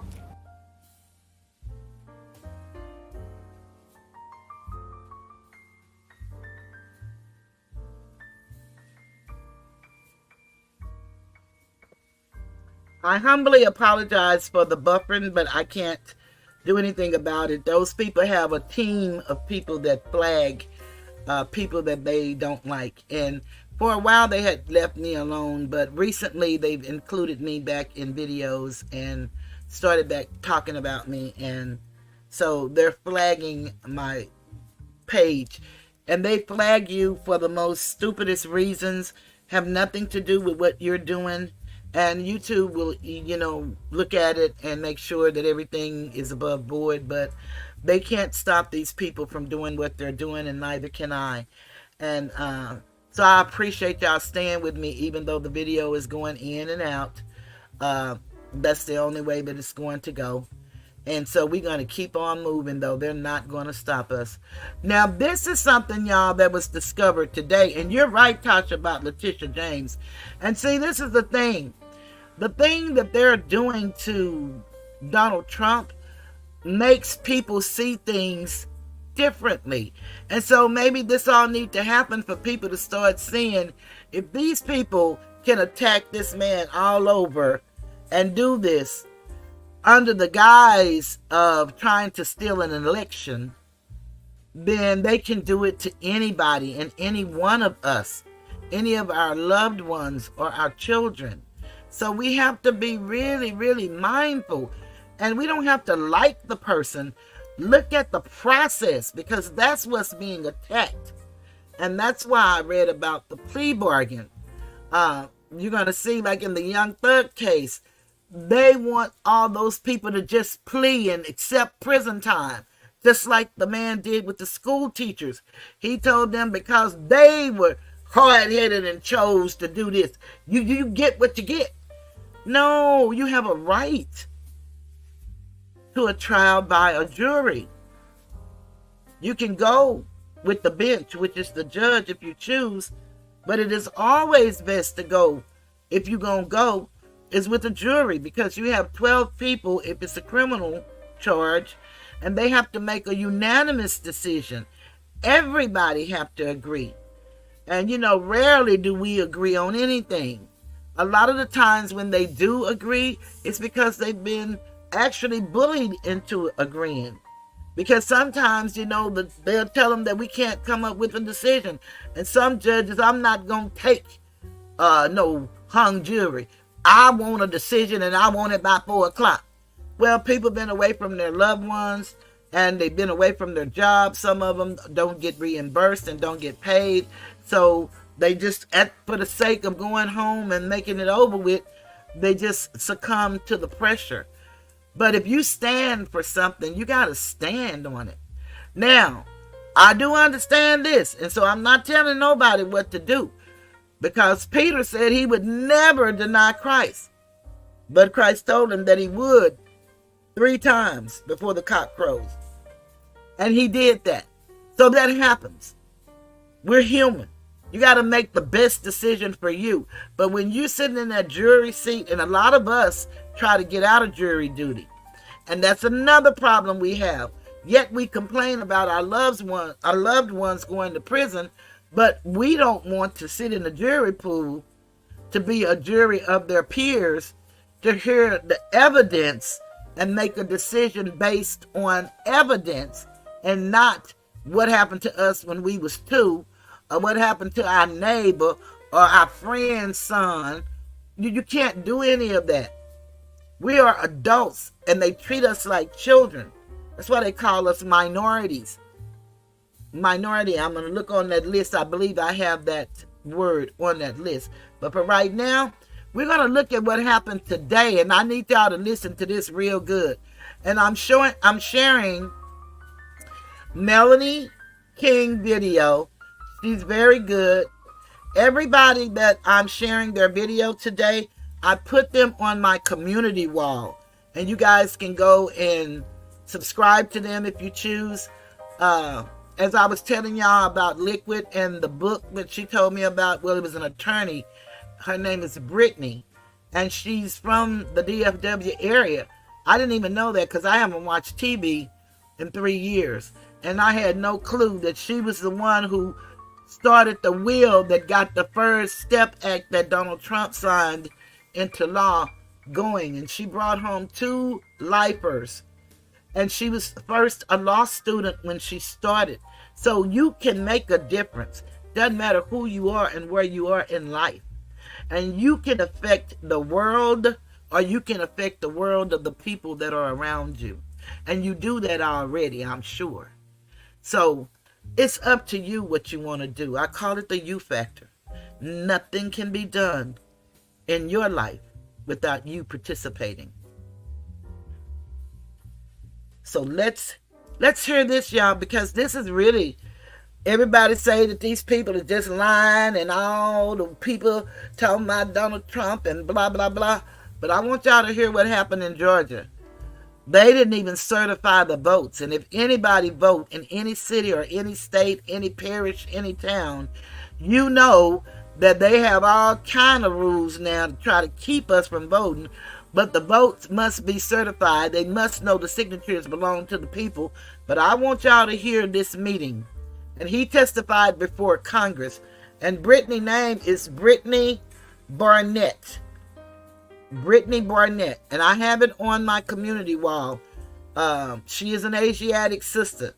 And she did some dynamic things. And I ordered her book today. After Liquid told us about it, I ordered it and it should be here Saturday. And I think it's named The Knock at Midnight. Let me make sure. Because I ordered it. And it was just $13. That's what I do too. I spend a lot of money on books. Yeah. I used to spend $300 to $400 every 2 or 3 months because I read a lot, but I've pretty much maxed out all my credit cards, so I can't do that no more. But when I hear of a book, and especially if it's somebody that looks like me, I try to support them to the best of my ability.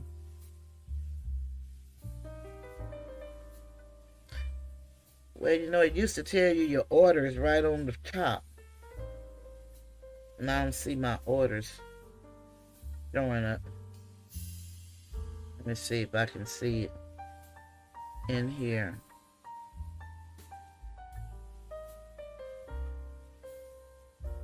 Amazon. Okay, here it is. Yeah, the name of it is A Knock at Midnight. Brittany K. Barnett. $13.60 is what it costs at Amazon. Okay, now let's hear Melanie tell this story. And she's great also. I look at her a lot. One thing, when they started bullying me and stuff, it really taught me to freshen my horizons and then go out and look at other people instead of supporting people who don't support you back. And it really, really drove me to some very good people, very good content creators, just trying to get this news out, trying to let our people know that we have choices, we have a mind, and we can use our own. We don't have to rely on somebody else's thoughts for us.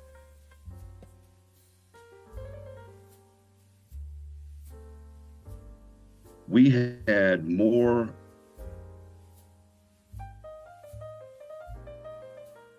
of the population of the entirety of Fulton County, and then extrapolating for those of voting age.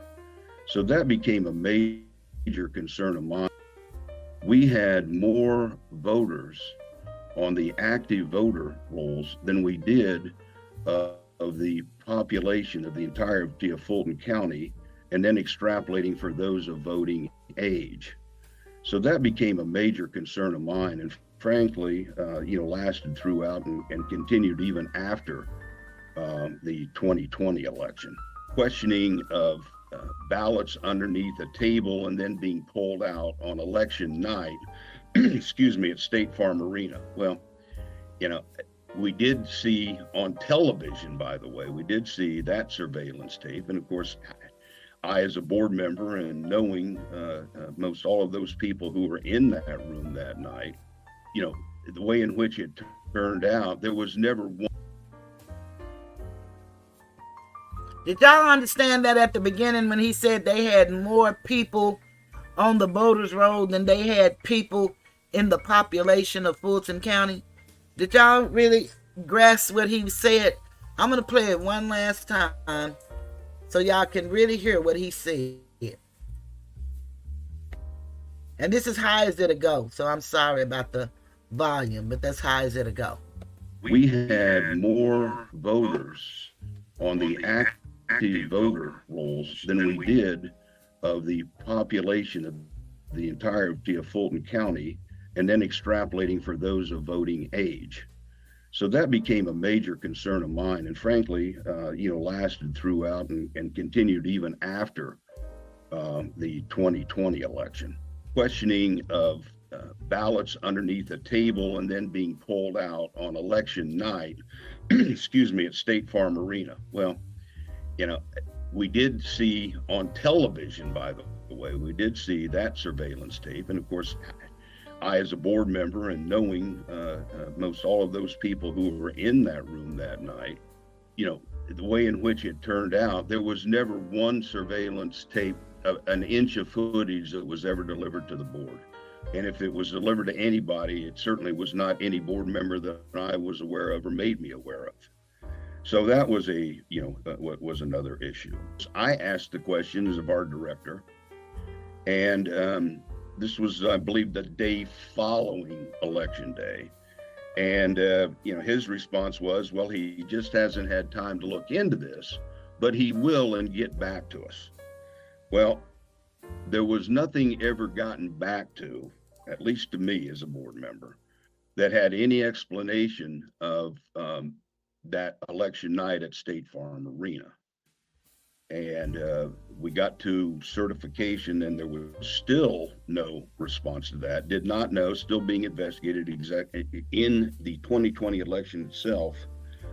I had, and other board members had requested that we obtain the chain of custody documentation from the department.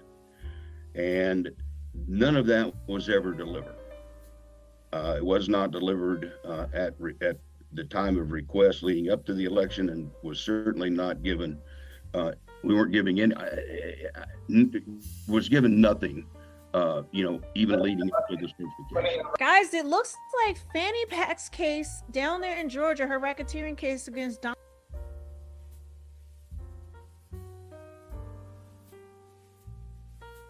Trump and his co-defendants may be in trouble. And it's all because of a guy named Mark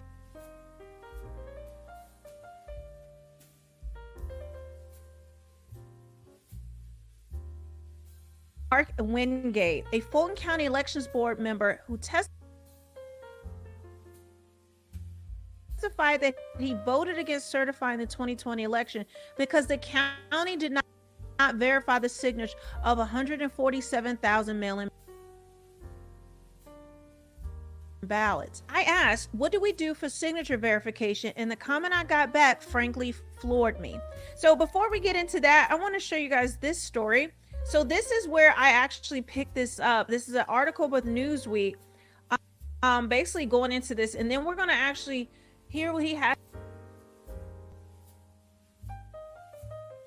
to say and go over why the Fannie Pack, as the Fannie Pack turns, maybe dealt a huge blow there in Georgia. A former Georgia election official has said there was a series of errors in administrating the 2020 election in the state, and what may present a challenge for Fani Willis, who is prosecuting Donald Trump over alleged election interference. Mark Wingate, who served on the board of Fulton County Board of Registrations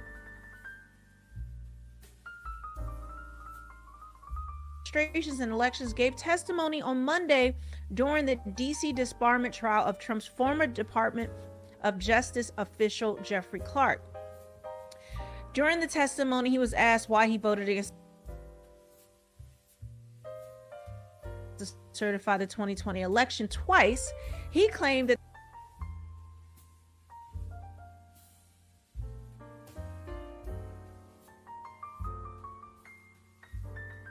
there were missing custody documents, no surveillance tapes, and a drop box of surveillance tapes of drop boxes, and a string of other errors.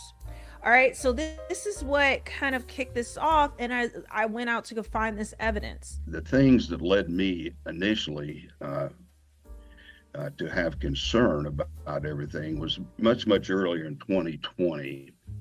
And I can't remember exactly when I began. I started looking at our voter rolls, and, I did, some fairly simplistic research on the population of Fulton County, Georgia.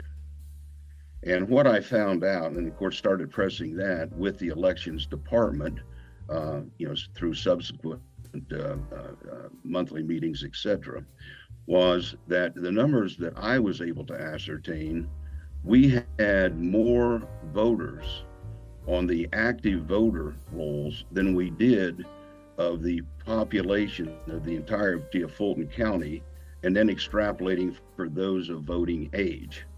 So that became a major concern of mine, and frankly, lasted throughout and continued even after the 2020 election.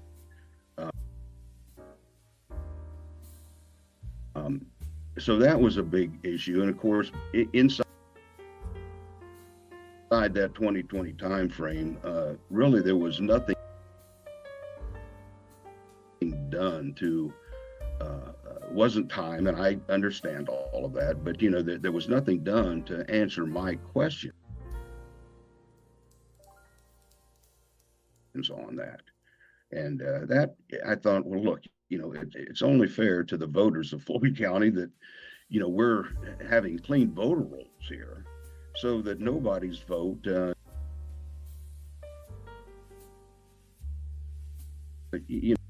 is disparaged because, somebody may have come in and voted that, frankly, legally, they should not be able to. So I think that's very, very important for them to be Fulton County or anywhere in the country. But from that, in the 2020 election itself, I had, and other board members had requested that we obtain the chain of custody documentation from the department. And none of that was ever delivered. It was not delivered at the time of request leading up to the election, and was certainly not given. We weren't giving in. Was given nothing. Even leading into this certification. Let me interrupt you right there, Mr. Wingate, and ask you to explain for the committee what you mean by chain of custody documents. Okay. The election staff, we had many components in many areas where absentee by mail ballots were being delivered to, and then picked up and then centralized to the processing center. And then of course, there's documentation so that whoever is handing those envelopes, in that case, off to, then it's there to sign off that they've delivered it to this person, and the transportation or transport of those documents, which goes on daily, in case you're not familiar, in the election cycle.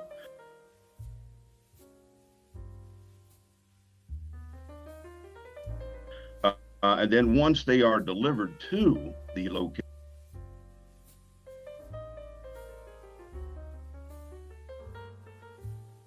that they're destined to, there is another signature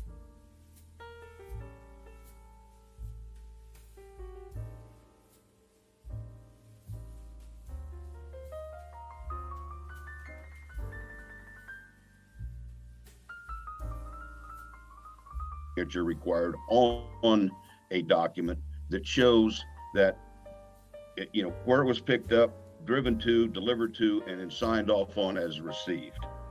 And this is going on for multiple locations daily. And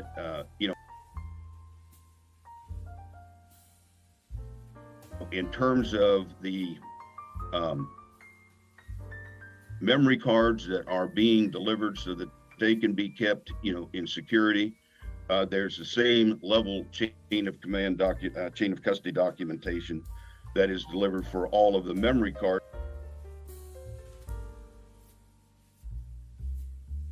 coming in from early voting locations, and of course on election day from each of the precincts. All right. So that's fundamentally what that encompasses. All right, that's great. Thank you very much. I interrupted you to get that, so pick back up where you were talking about asking for and not receiving chain of custody documents. Okay, well, that, since we asked and did not receive any of it, that to me is just one reason. Well, how can I trust, as a board member, to certify this election when I cannot receive even a sampling, anything at all, with regards to chain of custody documents? So that was just another one of the things in my mind leading up to certification that was something that certainly was not fulfilled. There was also for that election the advent of this whole Dropbox circumstance was unveiled, and then we had I think Fulton County, we had like 36 or so drop boxes located around the county, and these drop boxes at that particular point were set outside of an early voting location, which means that they're in the elements. They're 24 hours a day, but there were surveillance cameras as required that supposedly were operating 24/7 so that they could be monitored, and anybody tried to do any damage or anything nefarious to any of those locations, that could be looked at, and hopefully somebody sent out there to secure the situation. But we'd asked for not every surveillance tape, but asked to see surveillance tapes on a basically, whatever. Just give us some samplings of that so we can take a look. look at it because I knew that this was going to be an important issue because of all the hullabaloo that any of us that were alive in those days, was witnessing as being an issue. And from that request, again, to just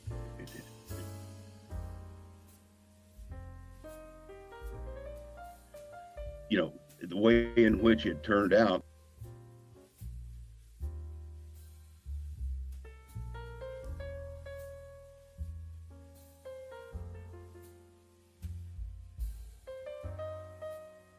And again, I can't be precise, but it seems to me like the entire platform was a little over $1 million, $1 million. And what he said in the part that I skipped was he was saying that they checked in October to see if those machines were up and running, and they paid a little over $1 million for those machines, but they found out that the machines were not running. And let's see if we can hear the part where he says that they didn't certify them. With all of this buffering, I just moved it up some because that's really ridiculous, every other word. So I appreciate y'all for being patient. I'm sorry. To your knowledge, did they ever get it working? To my knowledge, no. It obviously did not work leading up to and going through any of the 2020 elections, and it was not. I don't believe I don't believe it was working either. For the runoffs that we had coming out of 2020 elections. Did they ever get it working in a later election while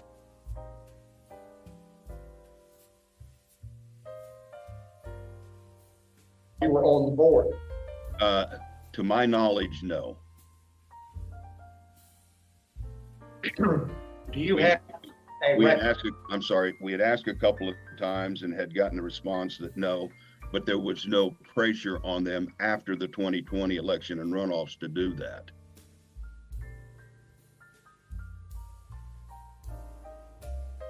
Do you recall approximately how many absentee ballots were counted in Fulton County in the November 2020 presidential election? Yeah, it was, I think, a few more than 147,000, as I recall. Okay. Now listen. Your girl hasn't been a real conspiracy theorist, as of late. But one of the things I am enjoying is pulling out these stories that mainstream media refuses to cover. And getting into the trenches and hearing from the actual officials, the people on the boards, the people that are interacting with these things, not just the headline stories. But this is crazy to me that all of these, actually, it's not crazy because I believe this is how the government's run. And most people don't ask questions. Most of the media turns a blind eye from these things. But right here, you have it. This doesn't just affect Fannie Pac's case. My God. This questions the entire system, and where a lot of people believe that the 2020 election was stolen and that these types of things went on in different states, but they're called crazy or you're a weirdo for questioning. Why don't you just believe the government? Oh, you don't believe the rule of law? You don't just believe what they say? You don't believe all of that? How can you look at this type of testimony from this guy that doesn't seem to have a dog in this race? He doesn't seem to have an agenda. And of course, these things have to be verified and checked and all these other things. But once we get into these details and see this evidence and you hear this testimony, you cannot deny our government is just full of crap. And they just lead us to believe whatever they want us to believe. Same thing with mainstream media. But guys, leave a comment below. Let me know what you think about this. Get the word out. Share this with anybody you know. This is hard evidence of the 2020 election. Actually, I don't even know if I would say if it's fraud, but it is fraud because they're supposed to. Laws were broken, and just, I mean, incompetence, and just, I mean, there's so many levels to this where it just shows that a lot of people were right.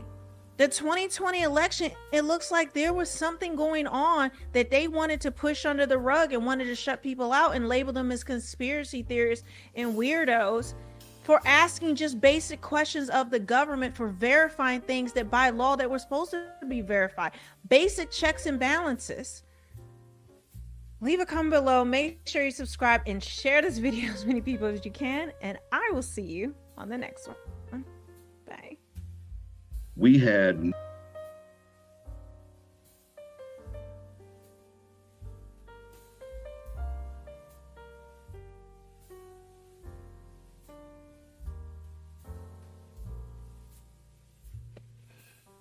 Okay, where he said that they did not certify the signatures. I skipped that, but you can find that story. I looked and looked on YouTube, but you can find it on Twitter. And what I did was just Googled from Newsweek, and it took me to someone on Twitter. And that's where you can find this thing, and you can hear it for yourself so that you won't hear all the stopping and stuff like that. Now, this young man here, I think, is just dynamic, and I wish we had more men making videos of this nature, and he's just talking to people at large. And I went, and of course I ended up subscribing to his channel because I really liked the way he told the story. And so I really hope that we can get through at least 4 or 5 sentences without the buffering, but I don't know, this is getting to be monotonous. Hold on a minute.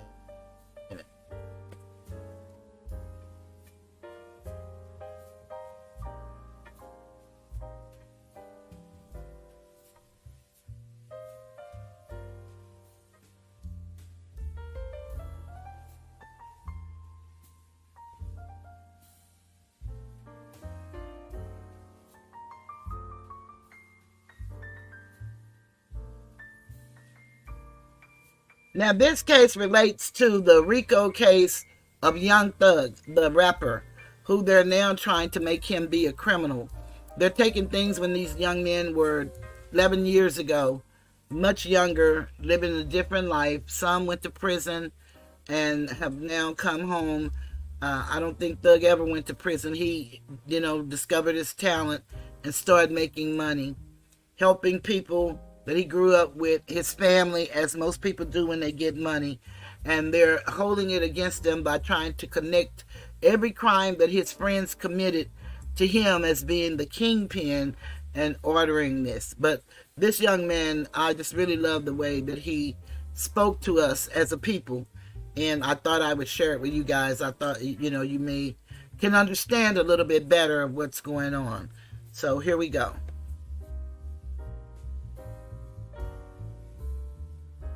Case, right?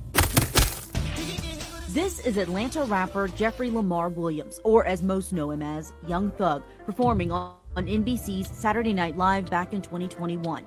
In the same year, his album, Punk, would end up on Complex and Rolling Stones' Best Album of the Year list. But in 2022, police raided Williams' home, arresting him, setting off a 56-count RICO case against Young Thug, prominent rapper Gunna, and 26 other members of their music collective, YSL. They still gonna walk some niggas down there to that courthouse and on that stand because they know the shame that go with that. Even the DA know the shame that you got your partner that's right here that changed lives. You nigga in particular, all us on the outside, we just watching from the outside, but it's a couple of in particular that was in the Bentley together that this done broke up the family. See, y'all looking at a lawyer, these dudes create narratives. These dudes debunk narratives. That's why I have a high level of respect for lawyers. That was not what Thug meant to Jeffrey. Thug meant and means to Jeffrey something very personal. It was his path. If he could ever make it as a musical artist and help his family, himself, and his many others out of this endless cycle of hopelessness, he would be truly humble under God. That's what thug means. So when you're dealing with Brian Steele, you know if he got time to prepare like Bill Belichick, he may figure out I can flatten the balls. And it ain't nothing in the handbook to say that that's illegal. I want you to know if you operating in the streets, you looking for a black cat in a dark room. It's unfortunate because some of y'all was born in that dark room and told to look for that cat. That's your only way out this room. Look for that cat. You know that cat that's the only way some of us done got out of here. So some of y'all was told that instead of looking for the light switch.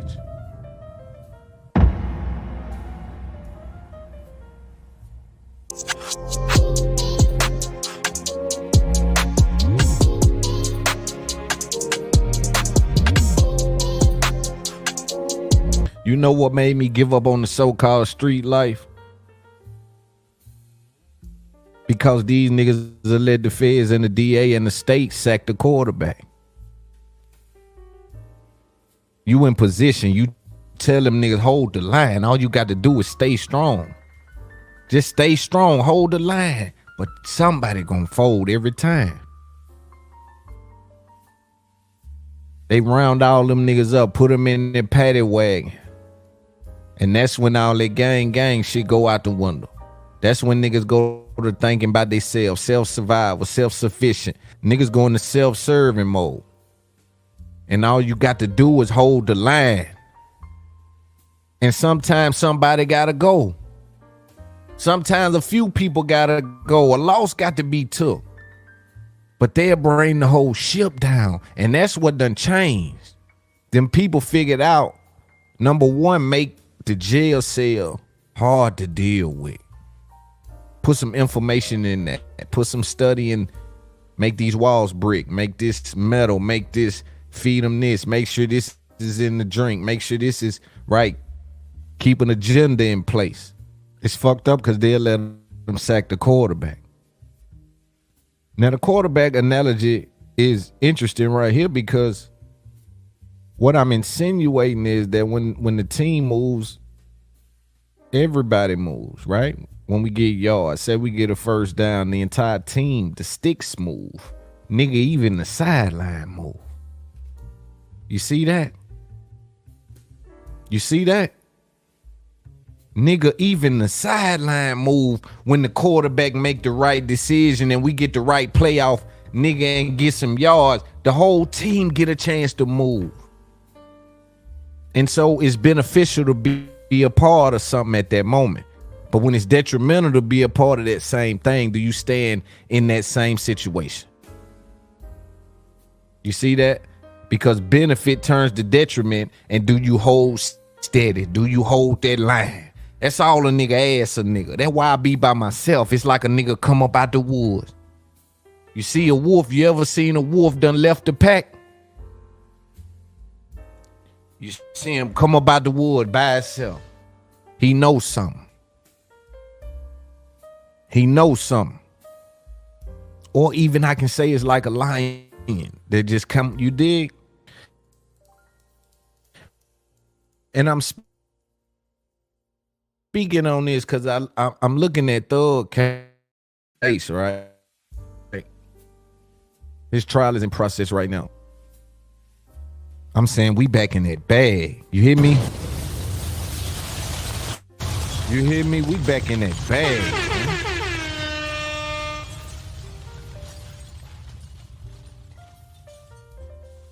Man. I was looking at Thug trial. Interesting situation because as I see Thug sitting there with his lawyer, the indictment started in a very interesting place, right? And for those who are unaware, You know, Thug was indicted on RICO charges as well as people on YSL, the label. This was in May of 2022. I believe it was 27 people that was indicted on charges. I think it's down to 7, 6, 5, maybe going to trial. And so the interest that's presented, because you will catch the DA holding the line. They'll lie for each other. They'll make it look a certain way, all in the name of getting the goal accomplished. And so just watching the Thug trial is interesting.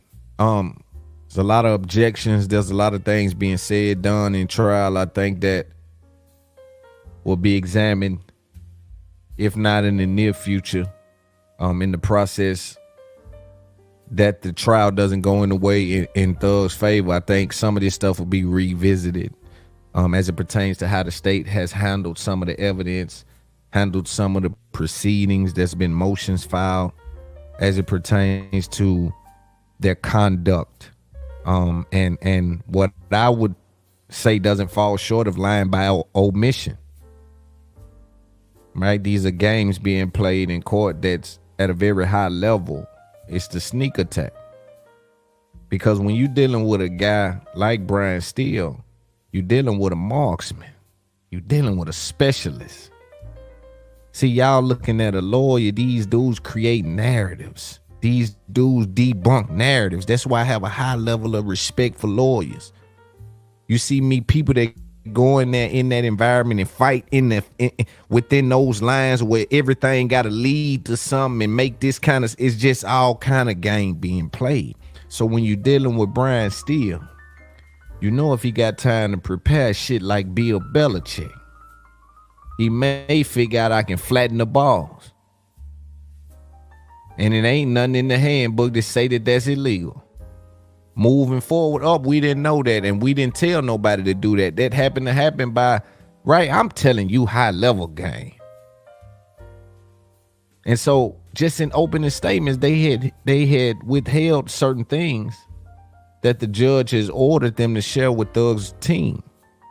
So Thug's team sends their opening statement slides, everything they're dealing with. The state only sends a little bit. Now, let me give you some game about that. There's two ways to look at this. One way you can say, yo, the state is playing a game, which is the narrative I think needs to be painted to help Thug, because they have made this a shit show. This has been a circus. And I'm not speaking about what has happened, the crimes that's being committed, because I'm a grown man, right? So I always want to shed light on, yo, y'all children that's listening to me, we ain't apologists for criminal behavior. I want you to know it's another way. I know how you can get stuck in that maze. So I try to tell you, come up out of that maze. In the event you're not doing that, I become just a voice to try to lend some kind of understanding on your pathway. So what I'm talking about is how the state has handled this evidence, has handled this case. It'll be equivalent to a basketball player coming out and he dribble like this because this is what's comfortable for him. This is what gives him the advantage. Well, unfortunately, the game don't allow you to dribble that way. And when you come and dribble that way and ain't nobody, yo, you got to call that. That ain't what we agreed to. That ain't a dribble. And so the conduct attached to the constituents of the state has been less than professional. Let's say that. That can be one perspective. The other perspective can be, again, Bill Belichick. I'm looking at the law. I'm looking at what even the judge said, and he left a gray area. I utilize that gray area to set the standard. I know you didn't send that because it didn't specifically say send that, but if I send you mine and set the precedent, you may think, hey, he's sending us more than we sent him. We got a nugget. Now, when we get in court, I'm going to say, now here they are, Your Honor. They ain't sent us nothing. Now they playing some kind of game. I'm telling you the level of game that can happen. So there's two different ways to look at this. This is why I tell you, when you deal with a good lawyer, they operate in a certain way. They got a certain style, a certain charisma. And you can tell Brian Steele on opening day came out firm when he needed to be firm. Ain't none of this, we ain't cool in here. They got somebody's life on the line. That's how his energy is. And that's what you want to see if you paying your lawyer like that. But I think that relationship with him and Thug may go a little deeper than that. Put that to the side. I want to deal back with the particulars of what's been happening. I know they have called upwards of 200 witnesses in a RICO case to testify. I've heard them use jargon like when someone gets in trouble, the first person they call is King Slime. And unfortunately, they're able to use that terminology on the record, if I'm not mistaken. I think that's very detrimental to the overall image that's being painted as it pertains to just court proceedings, right? I want y'all to know I'm not emotionally involved because whatever has happened in Atlanta, my family ain't have to deal with it. So it's important I say that. You dig? But I'm looking at how we being treated as a whole, right? And what's going on as it pertains to this particular case. But you want to feel like your lawyer moving with your life on the line. He got something in it. It ain't just shits and giggles. He ain't just took my money and come back to him and take a plea. That's a whole nother. We can get to that in a minute, man. We got so much to talk about today, man. We can get to that in a minute. So you give a good lawyer, you give them time. Now here you are over here building your strengths. We got 300 this, we got 500 this, we got da. They on the other side, they got to take that and turn that into what that looks like for us. Maybe you're overzealous. Why so many people? What's going on? You indicted the president. Let's get into that a little bit. That's just conversations to be had. I think there's room. There's been a flurry of mishaps as it pertains to the handling of the case. And again, I won't speak to the overall evidence and how it's being used. I mean, lyrics are in there. That's something I can say is I don't really feel good about lyrics being in a trial. I also don't feel good about us rapping about things that can put us in a position where our lyrics should be in trial. I also don't like how the culture don't react if they don't know that it's something I'm rapping that really happened. I don't like how they box me in a maze where if it don't happen, I ain't got no business rapping it. I live that life. I'm up here balling with the suckers. 9 times out of 10, I'ma live next door to a square. Worked hard as I worked. I'ma live next door to a square. 9 times out of 10, I'ma live next door to somebody that'll call the police. It ain't too many real niggas up through here. This is what I'm trying to get you niggas to understand. The real niggas getting lost somewhere down there. And let me clarify real nigga. I want you to know if you operating in the streets, you looking for a black cat in a dark room. It's unfortunate because some of y'all was born in that dark room and told to look for that cat. That's your only way out this room. Look for that cat. You know that cat that's the only way some of us done got out of here. So some of y'all was told that instead of looking for the light switch. Turn the light on in the room. In this Thug case, right, they came out and they said, yo, every time somebody get in trouble, guess who they call? They call King Slime. Couple things they said in this, and I'll get off of this. This wasn't even on the docket for today, but we just getting to it.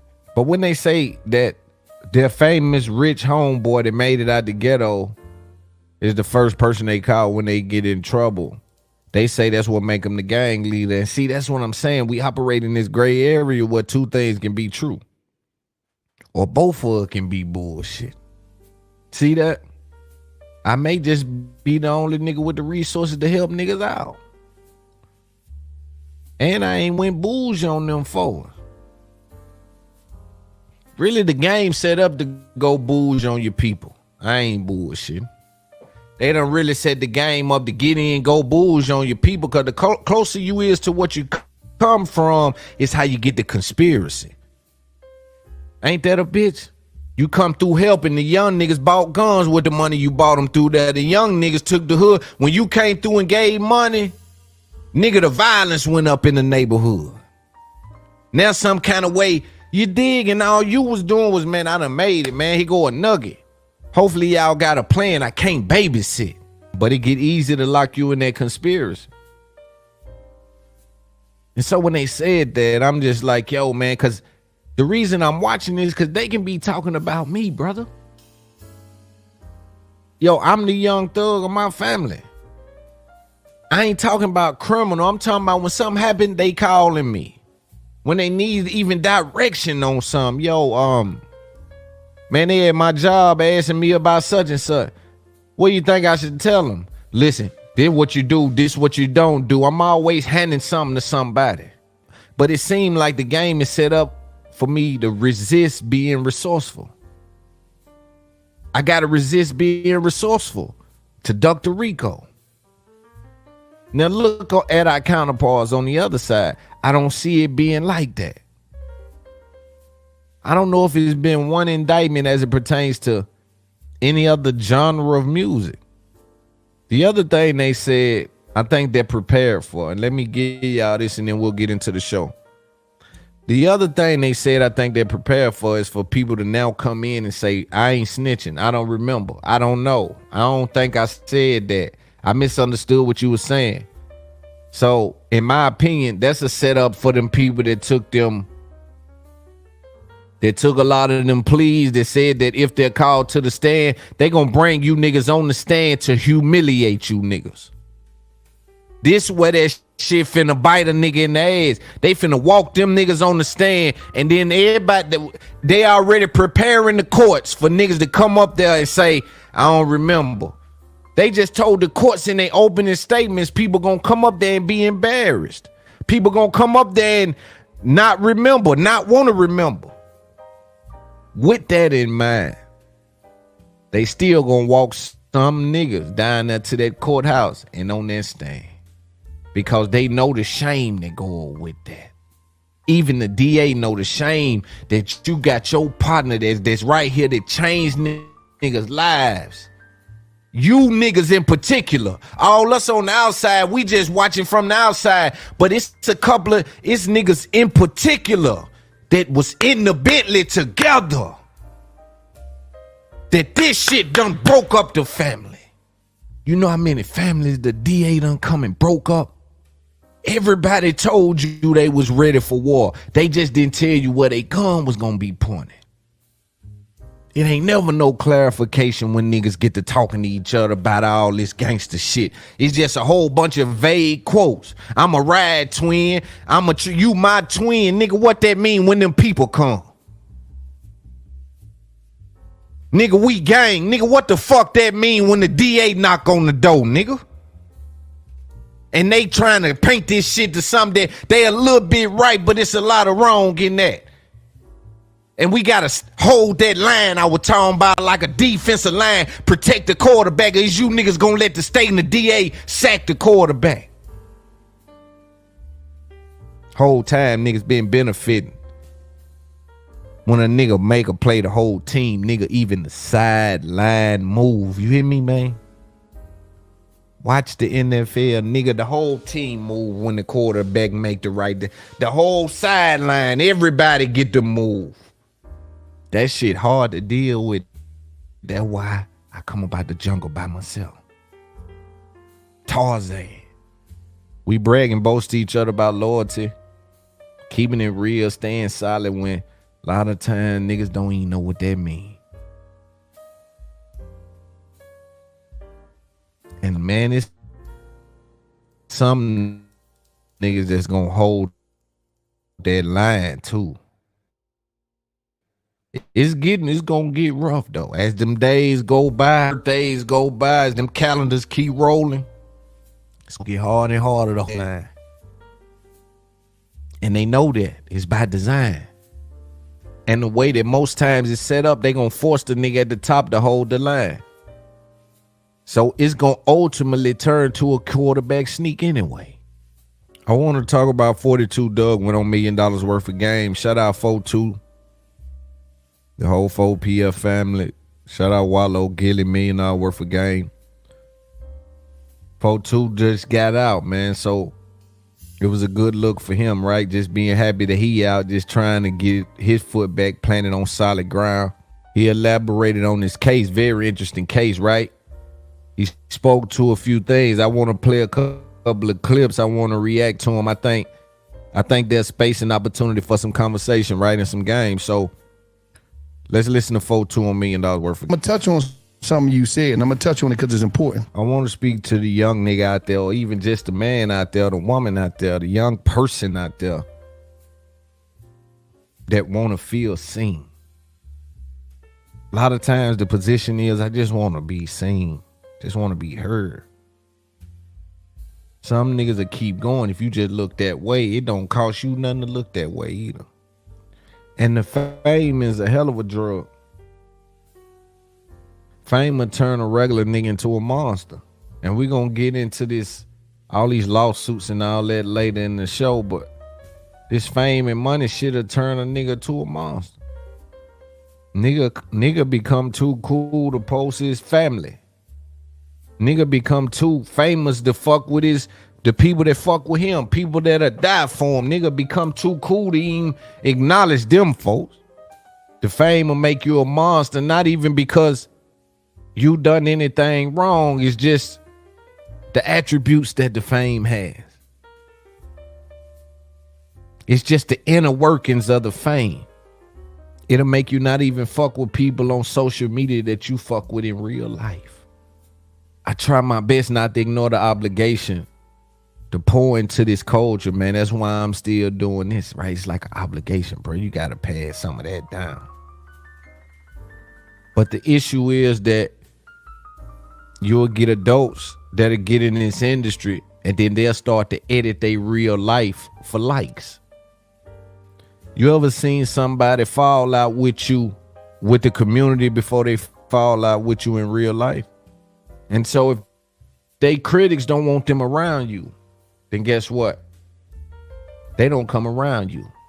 That's them editing their real life for likes. Not if you done something wrong to them. Not if you did something to befriend them.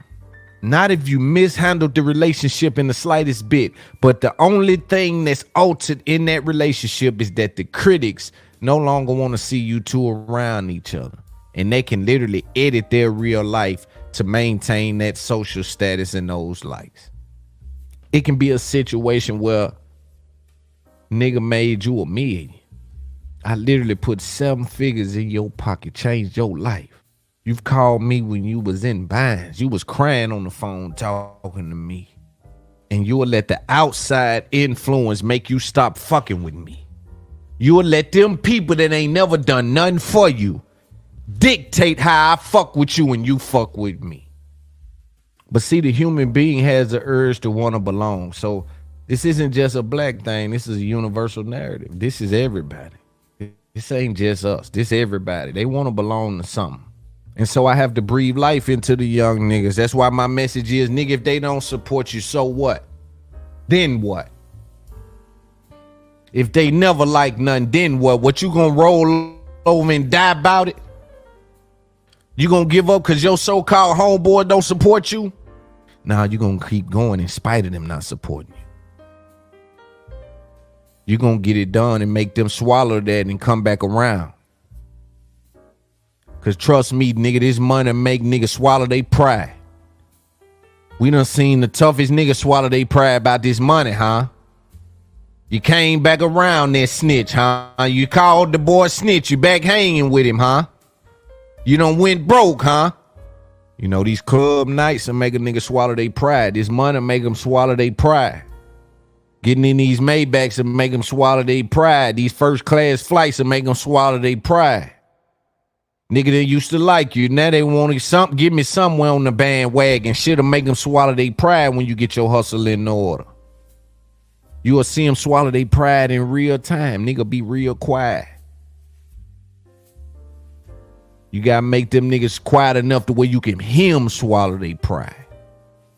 I want you niggas quiet enough to where I hear you swallow your pride. And sometimes you just gotta do the work in spite of. Sometimes you just gotta pull one foot in front of the other. Believe in yourself no matter what. They know you do a podcast. They don't call you. They know you cut hair. They know you lay brick. They know you wash cars. They know you cut yards. They know you a stylist. They know you a car salesman. They know you a construction worker. They know you got that food spot. They don't call you. They go around you to get that done. When it's time to spend money, they call you about the favors. They hit your phone about all only favors. Don't give me all your love and give your money to somebody else. Let your money go with your love around here now. I don't want nobody bringing nothing but they love to me. Bring your money with you. You say you support me. You know what I'm fighting. You know I come up out of it trying to dry off. Bring your money with your love right now. I'll get to a spot where I only need your love, but right now we hustling.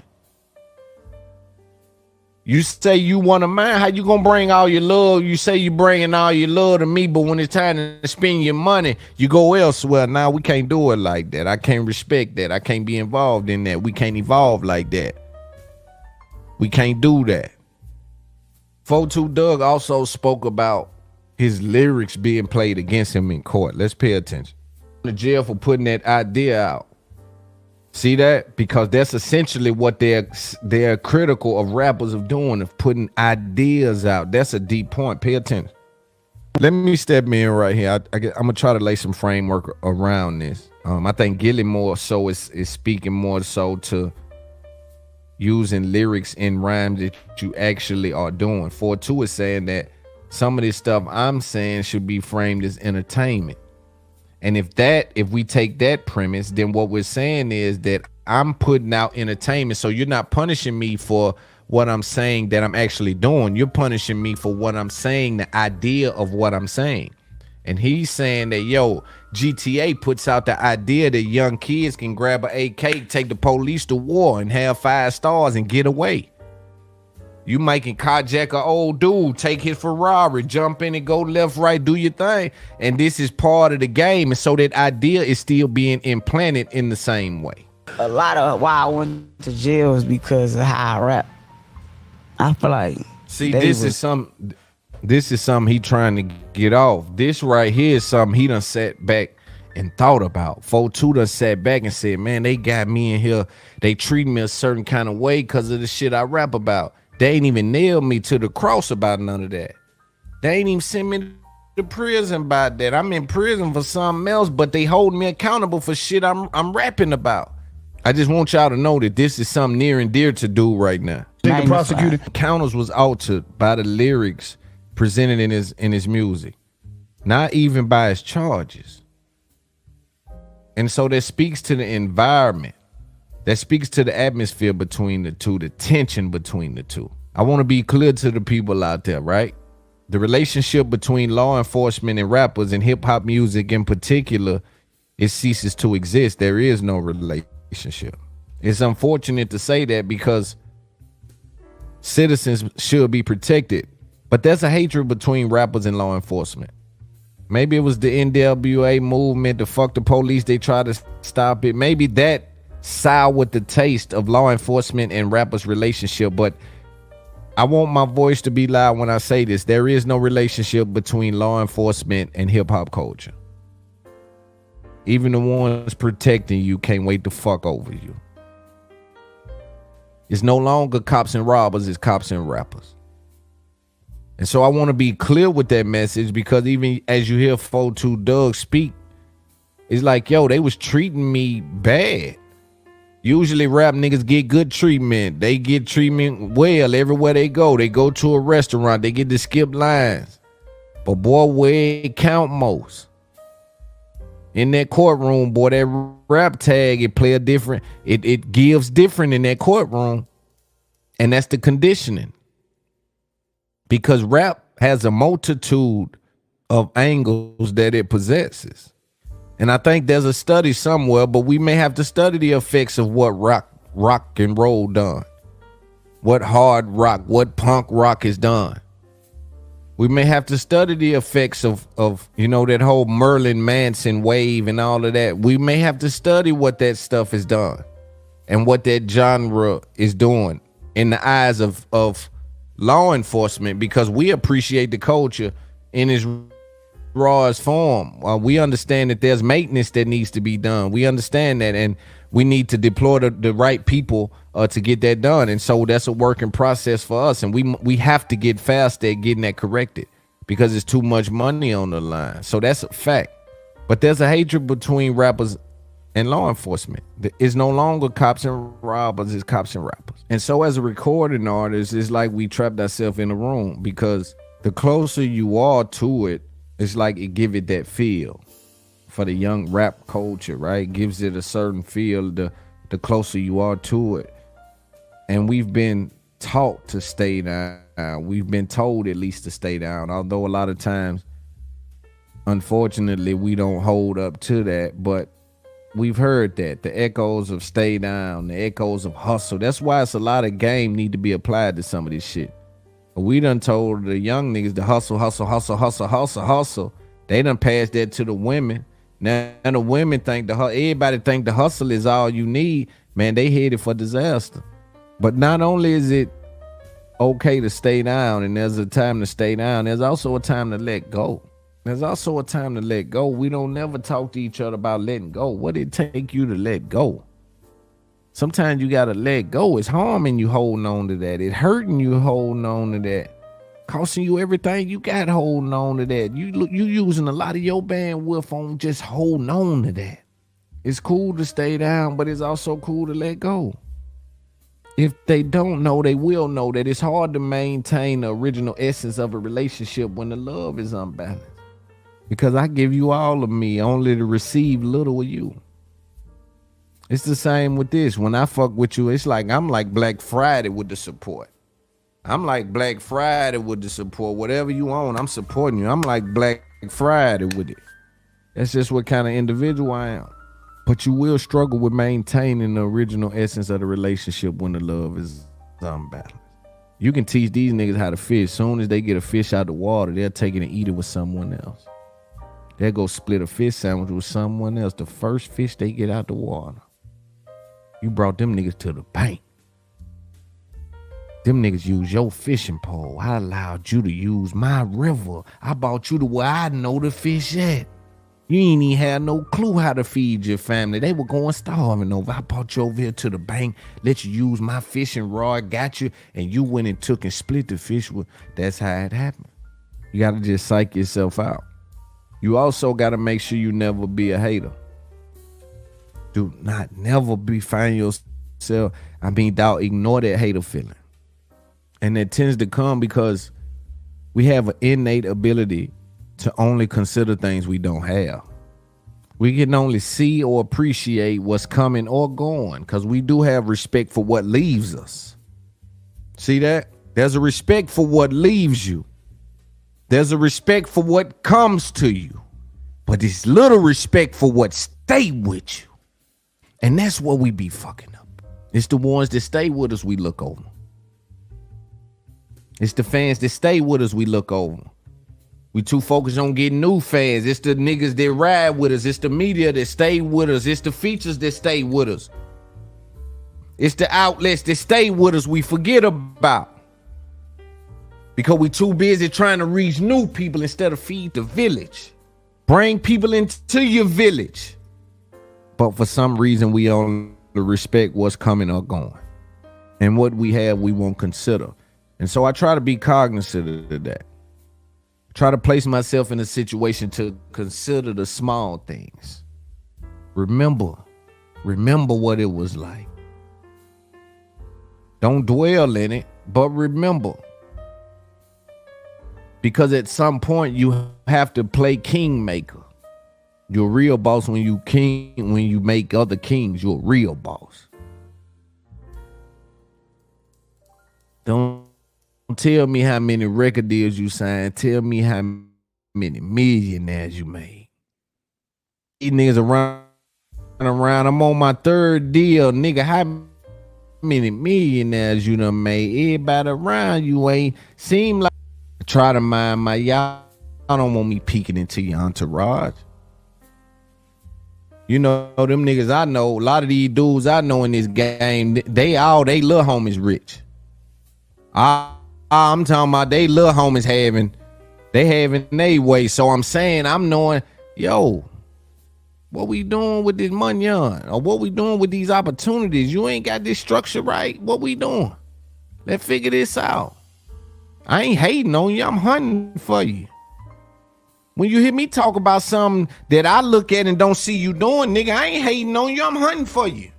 I'm trying to bring information over to you. You otherwise wouldn't have got, because everybody eating out for you. They ain't teaching you nothing. Them niggas ain't gonna give you no game, because the people eating out me, 9 times out of 10, ain't gonna give me no game. That's the nature of the beast. And that's why the voice become powerful. Because who else at the top of the mountain breaking that down like that? And what they doing that for? I can just focus on interviews. I don't even got to do this no more, loved one. This for this literally because I like to put game next to this shit.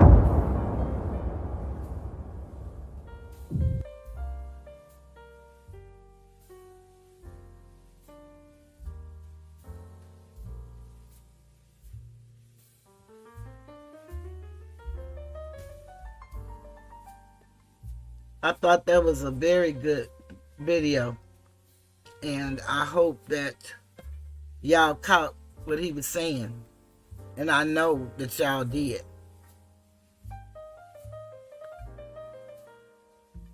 He said a lot of things in that video.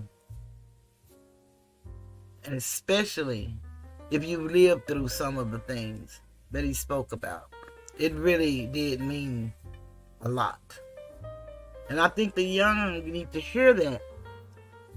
Because there's so many traps out there. And like you say, you're in a dark room looking for a black cat. When all you got to do is turn on the light switch.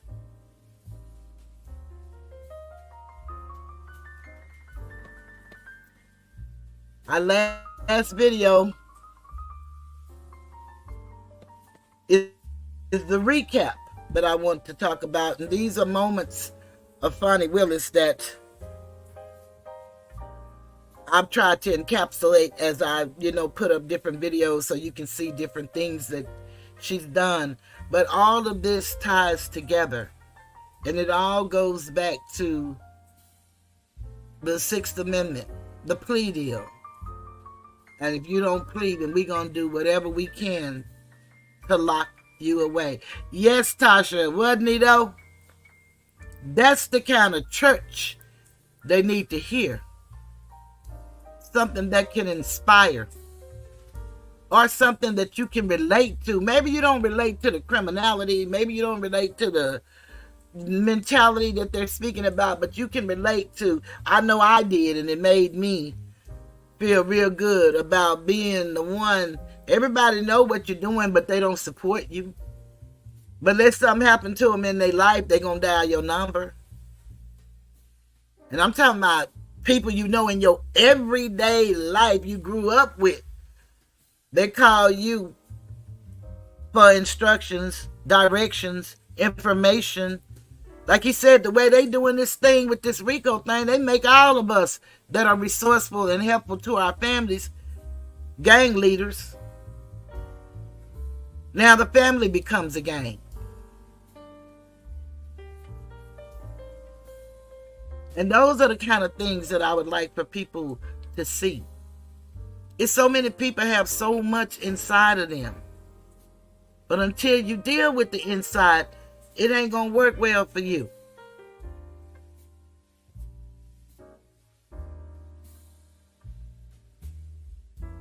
Because if you read the Sun book, then you understand that it's not what's outside of you that defiles you. It's what's in you. It's what's eating at you. Not necessarily what you're eating. It's the people you surround yourself with. And I've seen this in a lot of our boys. They can be so intelligent, but they will dummy themselves down so that they can be accepted by others. And it happens to girls too, but mainly boys do that in their younger days.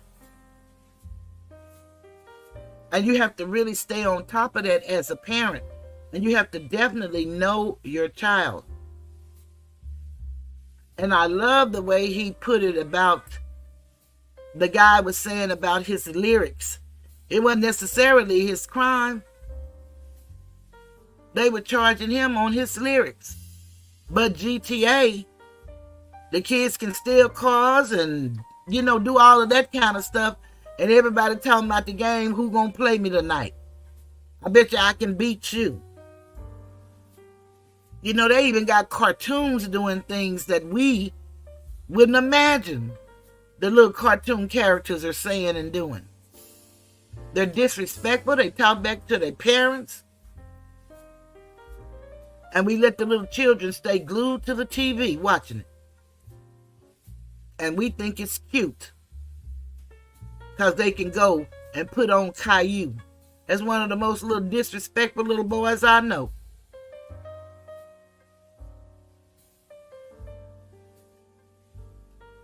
Yes, he did, M. Jones.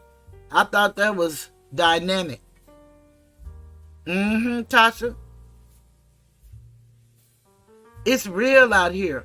And that's what I want to have, real conversations, real issues that affect us every day.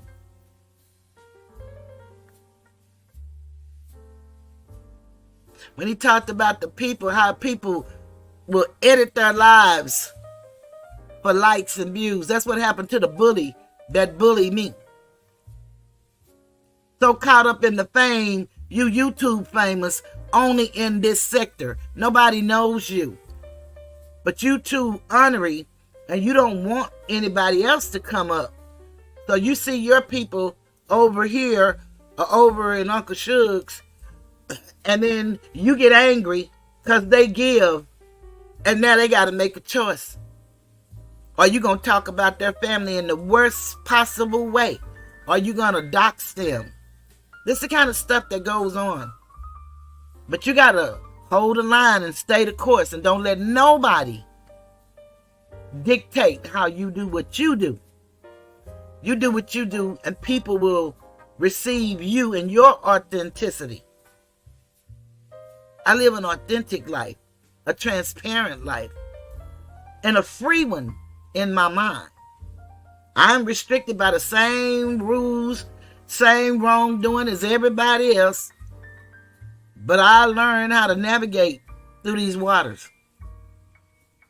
That's why I spend a lot of money buying material and reading. And if you notice, if you're a reader, then you know that they've started pricing books till we can't afford them. But it's a decision one makes. Am I going to invest in me or them? And I choose to invest in me so that I can deal with them. Noble Drew Ali says that we should learn as a people because we're so emotional. And a lot of things we do, we deal in emotion. But he said we have to learn to circle our emotions, square our conduct, and speak in an intelligent tone. People will listen. And if you know what you're speaking about, they'll respect it. And I'm talking about people in positions, people in power, people that make decisions over our lives. They honor their word. So when you speak, you got to speak in their words. That's why I encourage people to get dictionaries and look up words. Words are very important. And you could think you're speaking so eloquent and saying something so beautiful and so analytical and intelligent. And you could be sealing your fate and not even know it. Because in law it means one thing, and in Webster it means another. M. Jones said, I used to tap into that YouTuber at times, but I stopped because he started looking and sounding very sinister. I don't like that energy. Yeah, I don't do sinister either. So what I do is when I go to somebody, and if they're not on the level that I'm on, then I'll just leave. I just ran into him on this story. Some people I can't deal with. And when I first came to YouTube, I came listening to scholars because I was on a quest to find out who were we before we were called slaves. And the one that helped me the most was Taj Tariq Bey. He's the one who told me about our birthright and our nationality. He's the one that taught me about etymology, the origin of words. He's the one that told me that I need to know this Constitution and I need to truly understand Article 3 and Article 6, although they all are important. And right now we know Article 1 and Article 2 is really important because that's what a lot of this is dealing with right now. Law begins and ends with us. We need to understand that. It's so much knowledge out here, you got to be careful. And you got to use discernment. My son teach me that, and I taught it to him. But he keeps me abreast of it.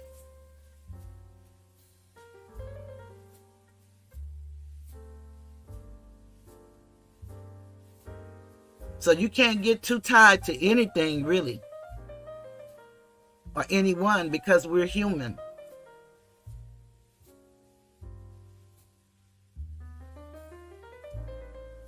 But I thought that was one good video.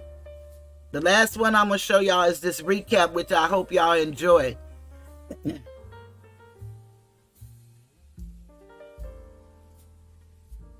Oh, yeah, okay. All right, I got you. Yeah, that guy there, he's nasty, he's crazy. And now all he talks about is me and Uncle Shug. And our children and our families. I seen he had a post up there saying which one of us was going to die first. Me or someone's mom. You know, this man is senile. And I took him to court. He didn't show up. He didn't do anything. And I won a default judgment of $13 million. And he laughed like it's funny and like it's fake and like it's not real. But there is a process that I have to continue. And it ain't going to be funny. It ain't going to be funny. And I'm glad you said that guy and didn't call his name, M. Jones. I appreciate you. Respect is what it's all about. One another. Yeah, I used to have at least upwards to 100 people in my chat. But when he did all the bullying and stuff he did, all these people who are adults raising children, married, they say, with jobs, act just like the little kids in school when the bully you and everybody go with the bully. And you know that was good. It is well. Because you guys are here. And my mainstays, they're here. Whether they're in the chat or not, they're here. And if they're not here, they're going to go by and look at the video and they're going to give me a like. So, it's all good. As long as I can be me, and you guys appreciate me being me, then I am doing what I was put here to do.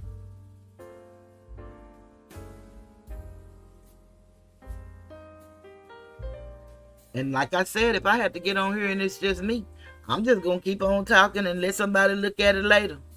Because one day they're going to be looking up Toothless. And they're going to want to know what she was talking about and what she said. And what I like to do is just give you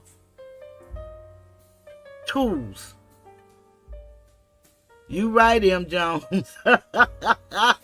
Right on. I agree 100. I agree 100. But y'all, let's look at this last one and then we gonna get ready to get out of here. But this one is, y'all got to see this one. This is some of the worst things that the DA, Fani Willis, did. And it's looking real bad for her, especially without them certifying those ballots, the signatures. It's really looking bad. But I thought y'all would enjoy this. I know I did. So I wanted to share it with you guys.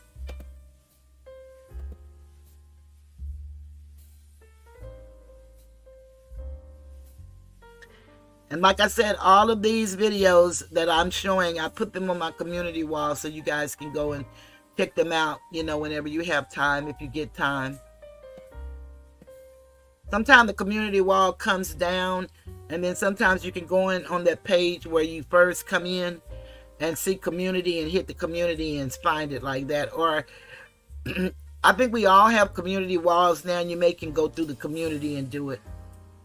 It's so much that I really didn't understand about YouTube when I first came here. I just started making videos. And I've learned a lot. I got a long way to go, but I've learned a lot.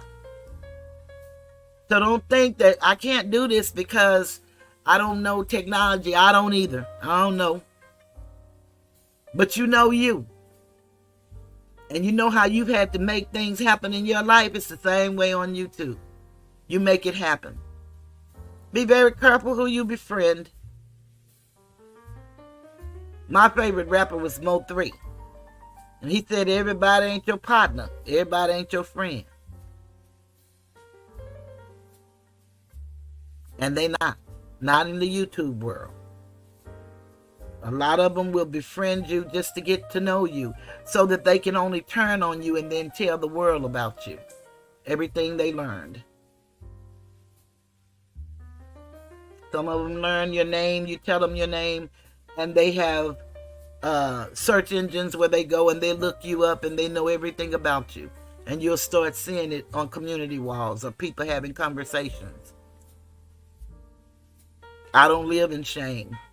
And anything in my family somebody did, I didn't do it. I love them in spite of themselves. So that don't work either. They talk about your children. They talk about your parents. Deceased or alive, they don't care.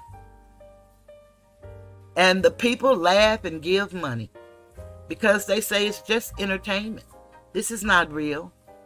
But we're real people in a metaverse. And it is real.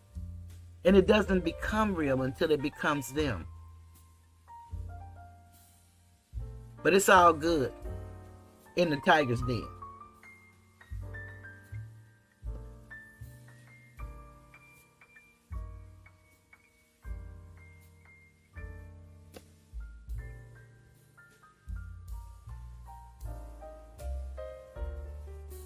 In that sense. The report about him being paid more than Floyd, who is this King RICO expert, apparently the contract that Wade had, it only went on for a year. Currently, they are being paid the same. Fani Willis. They are not being paid the same. She went up on him to $200. Now, Wade doesn't work there at all. But I think people forget. Wade was getting $250 an hour, but his two partners we're getting $210 an hour. $210 is $420. Now he say that they got a third of his $250. I don't believe that. But he definitely got a third of their $420. And the RICO man, the reason I told y'all I wanted y'all to remember him, his name is John Floyd. When I started researching this woman, I seen that they said John Floyd was the RICO expert and everything, but I thought they were talking about her dad because they said she hired her dad. I see this John Floyd guy is also working into the Young Thug trial because, remember, he's the RICO man. Her dad was hired on the Donald Trump case. I haven't seen where he was hired on the Young Thug case, but can you imagine John Floyd and John Floyd, and then they didn't have any invoices for John Floyd, and he's the RICO guy? Can you imagine how that looks? I don't know if it is, but nobody's not going to make me believe that she's not paying her daddy in the name of that man. Just not going to make me believe it. They have to show me everything. I'm talking everything. It's too much hiding that DA, Adriane Love, she doesn't give discovery. She lied. She had police officers on the stand that lied. It is unbelievable. And tomorrow the judge is supposed to hear disqualification, which, of course, I just don't believe he's going to disqualify anybody or call a mistrial, because that's what they filed the motion for. But the things that this lady has done, testified into the case, you can't do that. It's just some things we just need to know, because we were never taught and we didn't know we needed to know it. But I'm telling you today, you need to know it. A lot of people are in court, and I heard them say this on one of these videos, that they were talking about cases and case law that didn't have anything to do with what they were in court for. And I always tell people, it's two things that will not enter the courtroom when you hire an attorney or a lawyer. And I'm not telling you not to hire one, but the truth and the law. They're going to be talking about a law, but it may not be applicable to your situation. And when you use case law, you need to read the cases. Don't take nobody's word for it. And just because it's not talking about your particular situation, you're talking about the application of the law. And I tell you, sometimes it seems just like when you're reading the Bible or whatever. You know how sometimes you have to read a scripture 5 or 10 times before you can actually comprehend what it is saying to you? Well, that's how you have to read law. Same name as her dad. It's something to that, Tasha. I don't care what nobody say. It's something to that. But here we go, y'all. This is going to be good. Let me quit talking.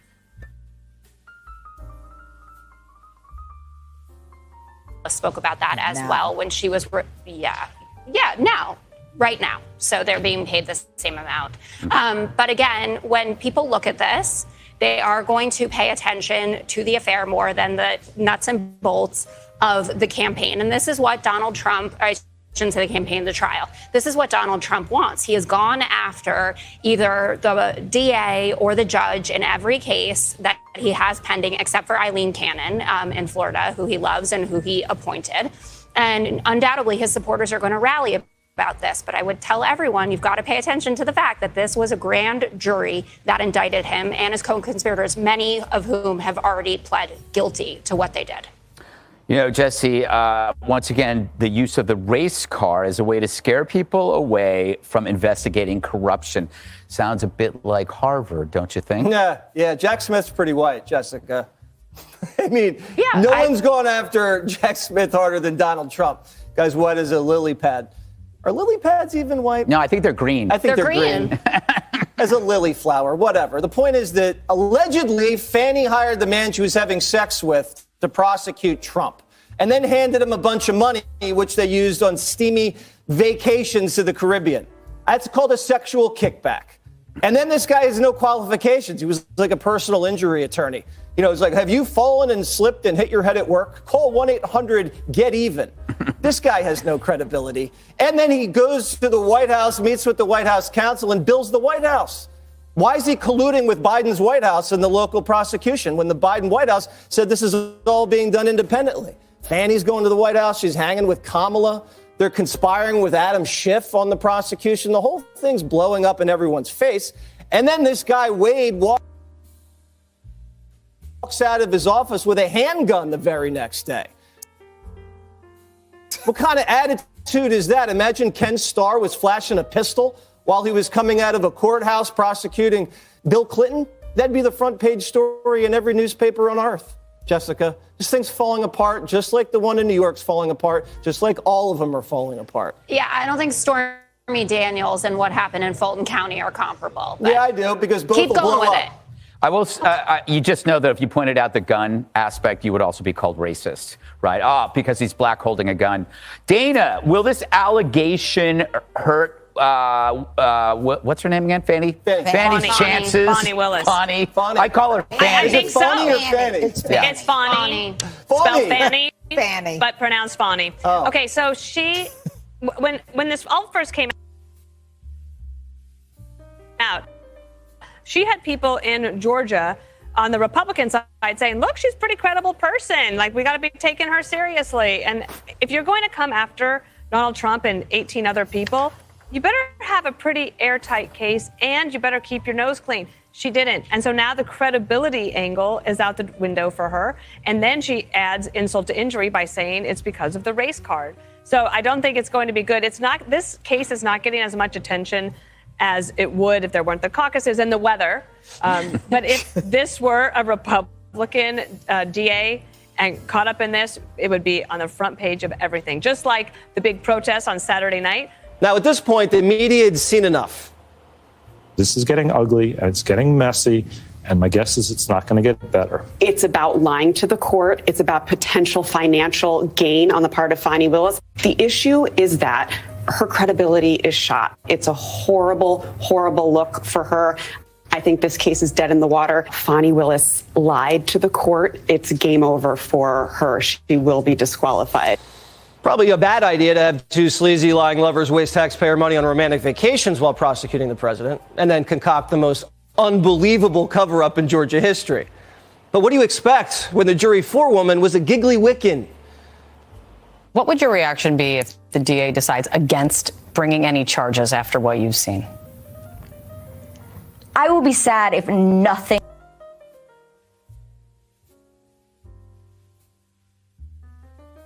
happens. I will be frustrated if nothing happens. And if it was just a perjury charge? I will be happy as long as something happens. These cartoon characters don't have the pedigree to be in the same courtroom as the former president. But remember, this isn't the Fani and Loverboy scandal. It's a Biden scandal. The Loverboy, Fani, Alvin Bragg, Jack Smith's team, and New York Attorney General Letitia James have all been meeting with Biden's White House counsel, Biden's Justice Department, or with Kamala Harris.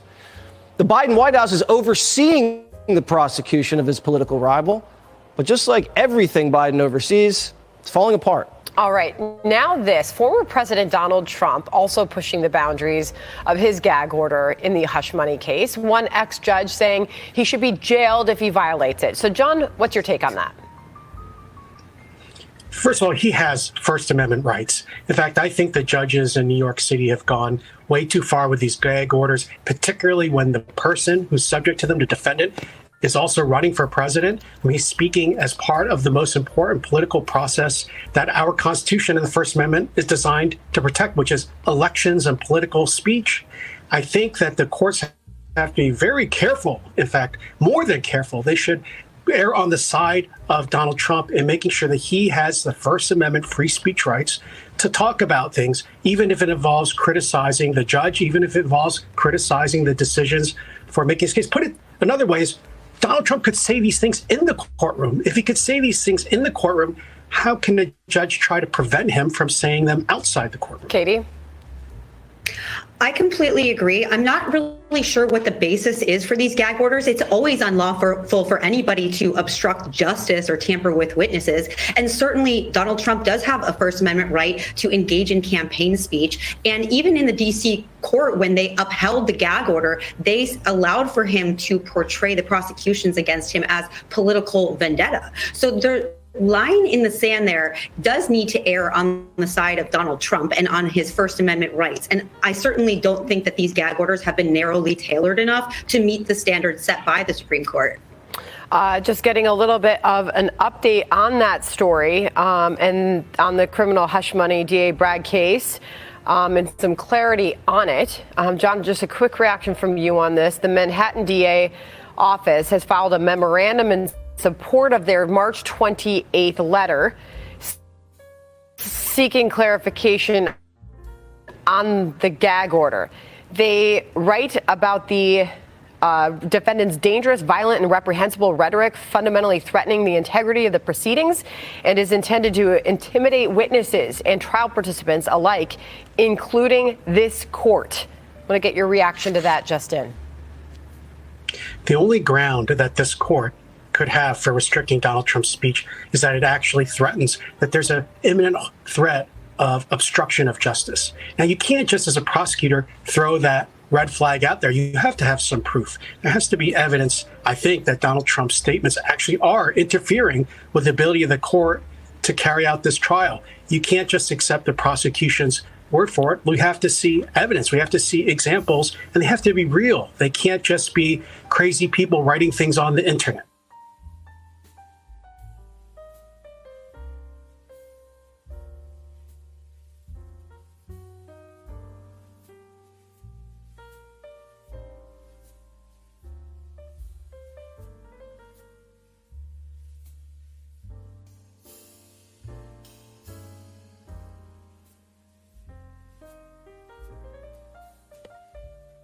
Okay, I'm just trying to see if that was the right video, because that didn't seem like it showed the stuff. It started out with Nathan Wade. Did y'all see Nathan Wade looking up in the sky?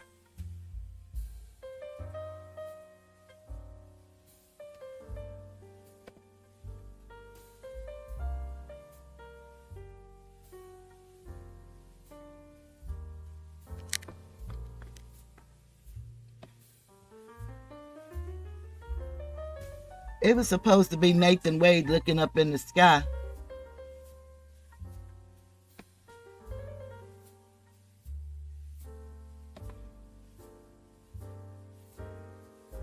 And I don't see that y'all saw that. The one I wanted y'all to see that was funny.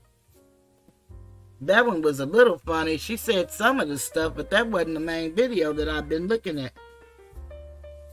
The one that I wanted y'all to see. And I don't see why I didn't see it. That was it, but that wasn't on for no 26 minutes. Maybe it was.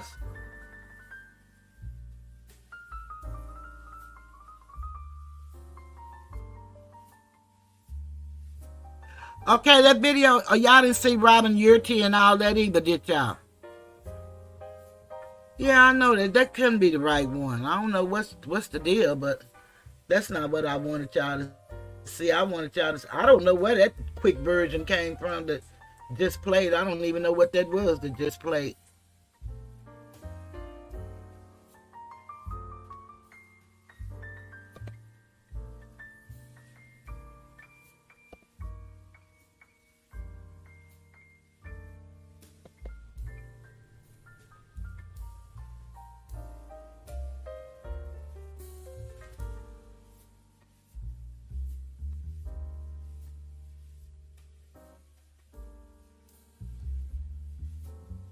Okay, y'all. I want to see that was so funny. That's just utterly ridiculous.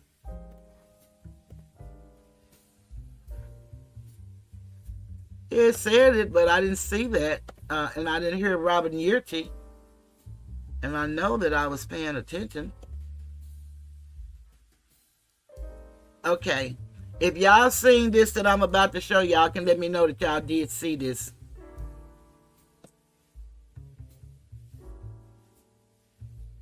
Attorney disqualification saga. And lots of questions today after District Attorney Fani Willis said this. Recently, they tell me they don't like me to talk about race. Well, I'm going to talk about it anyway.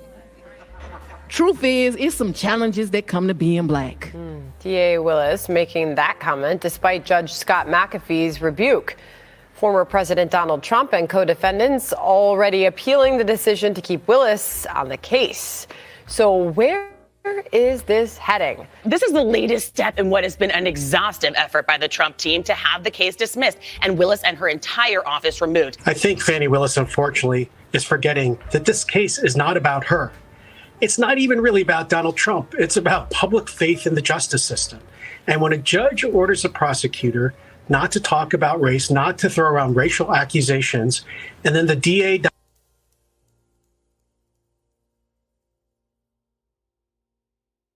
it anyway, then she's undermining public faith in the integrity of justice. She's actually demonstrating the kind of disregard for the courts that she was when she was testifying. And the job of the prosecutor ultimately is to make sure that the public has faith in the decisions of the courts and the justice system. And she's undermining that. And that's going to, I think, undermine her ability to carry out this trial. And it's only going to help Donald Trump. Considering everything John just said, Katie, why do you think she said this? I think she's daring the appellate court to disqualify her at this point. As Trump's attorneys pointed out in their appeal, one of the questions for disqualification is whether forensic misconduct is a basis for disqualification and what exactly that entails. And there is argument based on Supreme Court precedent that even injecting the idea of race, especially in a case that has nothing to do with race, is grounds alone for that disqualification. Willis breaking her silence on the allegations in a church, but only to play the race card. You did not tell me as a woman of color, it would not matter what I did. My motive, my talent, my ability, and my character would be constantly attacked. First thing they say, oh, she gonna play the race card now. But no, God, isn't it them who's playing the race card when they only question one? So certainly. Shouldn't her daddy have taught her that, since she said he's the only one that took care of her fully? You know, those are things that parents teach you, especially being Asiatic, that your road is going to be rough because the system that's in place doesn't always play fair. And they're always talking about how we have to have the conversation with our children. But she's talking about God didn't tell her that. I don't know why he didn't. He exhibited it in the word. But that's just my opinion. Y'all can tell me y'all's.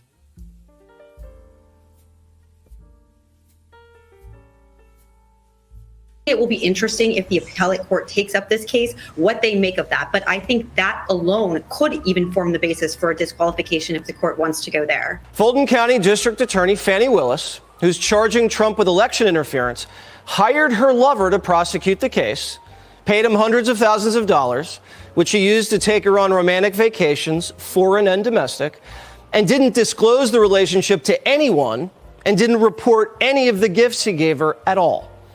When Fani and her lover, Nathan Wade, were caught, they both lied to the court about when the relationship started, saying they started sleeping together after she hired him, and also claimed Fani paid Wade back for all of the trips. But right as the hearing began, their entire defense blew up when an eyewitness, Fani's longtime friend and employee, testified under oath that she saw Fani and Wade going at it. Did you observe them do things that are common among people having a romantic relationship? Yes. Such as, can you give us an example? Hugging, kissing, with affection. All before November 1st of 2021, correct? Yes.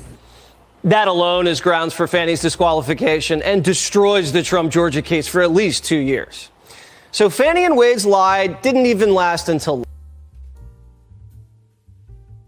lunch. But as the hearing went on, we witnessed a hilarious display of some of the most preposterous lies and behavior that have ever been displayed in Fulton County. Fani's lover boy took the stand and immediately got Alzheimer's. Did you go to a cabin with Miss Willis ever? Ever? Ever.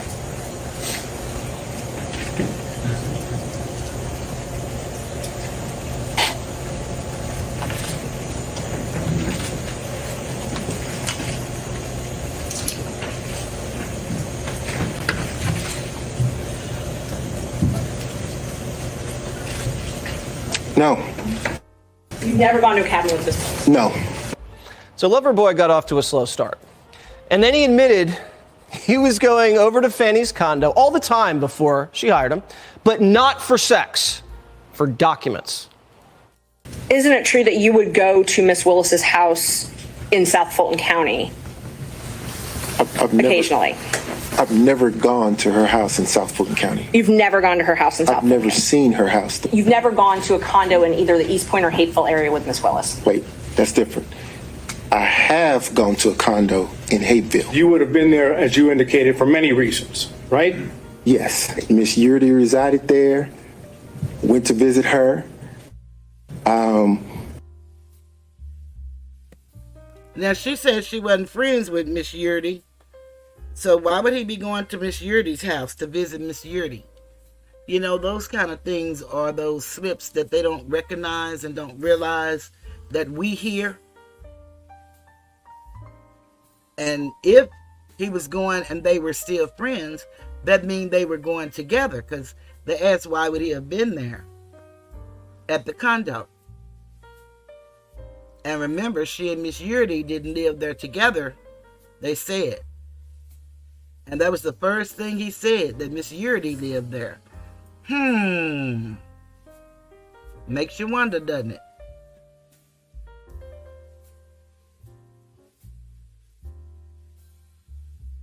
Maybe went to talk about a document that I received.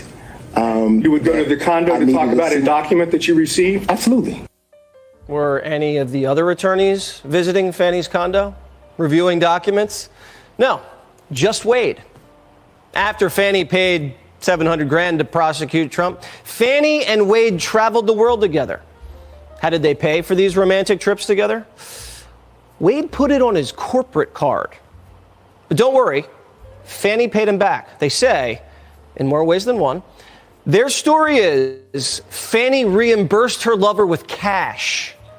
You said in the affidavit that you roughly shared travel, though, correct? Yes, ma'am. Okay. So this roughly sharing travel, you're saying she reimbursed you. She did. And where did you deposit the money she reimbursed you? It was cash. She didn't give me any checks. And so all of the vacations that she took, she paid you cash for. Yes, ma'am. And you purchased all of these vacations on your business credit card, correct? Yes, ma'am. Cash. How convenient. Now, I've met a lot of businessmen over the course of my career, and I've never encountered anybody who puts all of their romantic vacations on their corporate card and has their boss, who they're sleeping with, pay them back in cash and then deduct it as a business expense on their taxes. But Wade is a different breed. Wade says his law practice is mostly a cash business. She was very emphatic and adamant about this independent, strong woman thing, so she demanded that she pay her own way. Do you know the source of the cash? Just that, out of her pocketbook, yes. You don't know where she obtained the cash? I didn't ask her. And the whole time that she was paying you in cash, you never said, hey, why do you have this amount of cash? Why would Mr. Sadal, in my practice, people come into my law firm all the time with cash. I never question where they got it. So the lawyer who's allegedly saving democracy by prosecuting a former president, an unprecedented case in the history of the United States, is a personal injury attorney who runs a law practice where clients regularly walk into his office with briefcases of cash, and he doesn't ask any questions. Did you go to the ATM with her? No, sir. She didn't go to the ATM. She carried the cash. Oh, and so she would give you the cash. Did you have a little place in your house where you just stack up all this cash that you apparently got to repay you for these benefits that you bestowed on her? Well, Mr. Gillen, if I answered that, I'm putting myself in jeopardy. If I tell the world that I have cash someplace in my home, don't you think that could be problematic? All right, so who in the world would tell the world that they have cash at their house? More on that later. Now, after Wade had been totally discredited, Fani's attorneys tried to prevent Fani from being called as a witness. When out of nowhere, Fani rumbles into the courtroom in hot pink and demands to take the stand. And then suddenly he's changing. She files her financial declarations. Did you meet with Mr. Wade and talk to him about the motion that I filed to disqualify you? On January, this first January motion? Yes. I don't know if you could say talked about. I probably had some choice words about some of the things that you said that were dishonest within this motion. So I don't know that it was a conversation. As you know, Mr. Wade is a Southern gentleman. Me, not so much. So, is she a gentleman? Or is she not Southern? What does that statement mean? I think she thinks she's being cute. I beg to differ.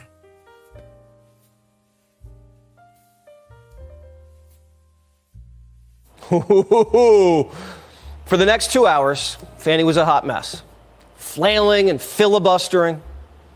I'm not on trial, no matter how hard you try to put me on trial. I'm not a hostile witness. I very much want to be. Not so much that you're hostile, Ms. Willis, it'd be an adverse witness. Your interests are opposed to Ms. Merchant's. Ms. Merchant's interests are contrary to democracy, Your Honor, not to mine.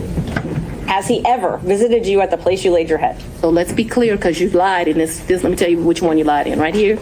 I think you lied right here. No. This is the truth, Judge. And it is a lie. It is a lie. Now, after the judge admonished everybody, Fani admitted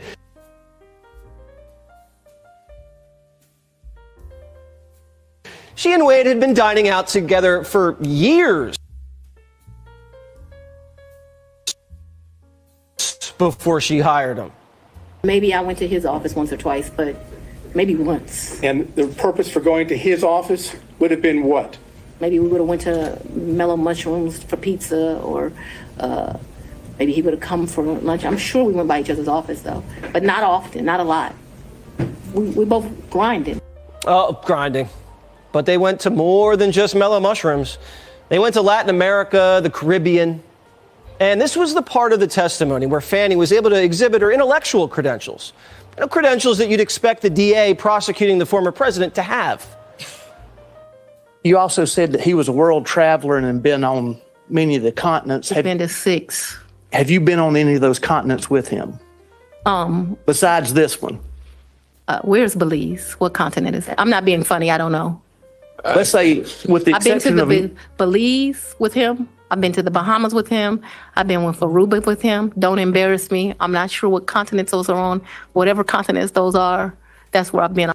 Okay, Aruba's in South America, Belize is in North America. She sounds like she's on the streets getting quizzed by Johnny. They also went to Napa together. All of these trips going on Wade's business card. So what's Fani paying for?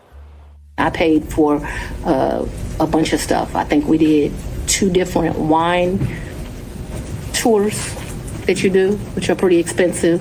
I think I bought him, he likes wine. I don't really like wine, to be honest with you. I like Grey Goose.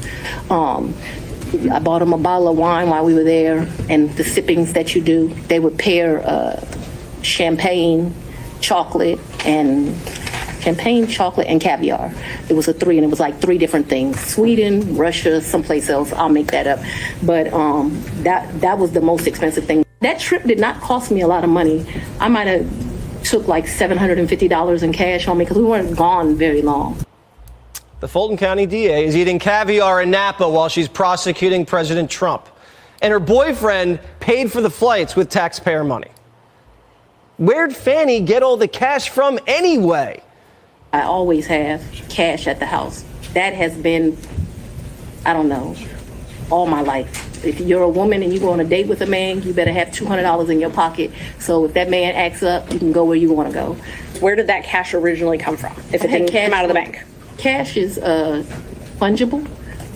I had cash for years in my house. The money that you paid Mr. Wade, the cash, in October of 2022, you do not know where that money came from.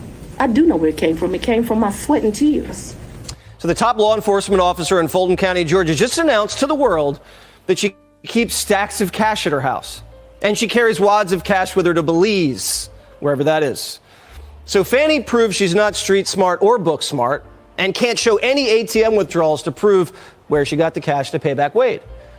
Now, Wade testified that he went to Fani's condo to look at documents. Is that? And she said, money is fungible. And I realized that she just stole that word from the letter that Jim Jordan wrote to her about defying Congress. She doesn't even look like that's in her vernacular. Perhaps it is. I don't know.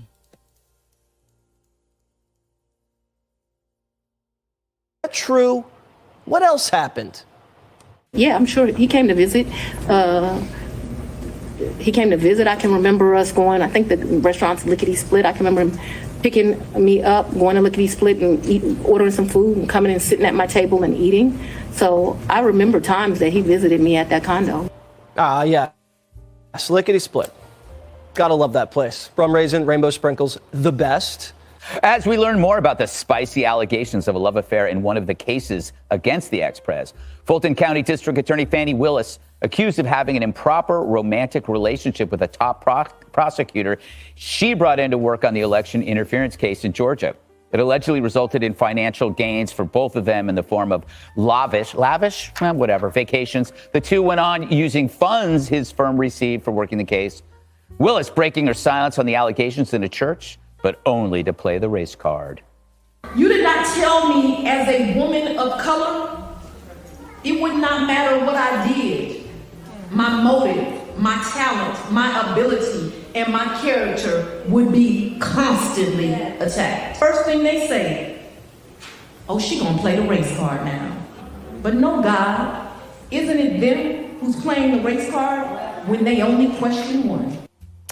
So, Judge, okay, this prosecutor Wade, he has little prosecution experience. He was like a municipal judge, handled mainly traffic violations. He is a divorce lawyer. He was held in contempt last year in his own divorce case.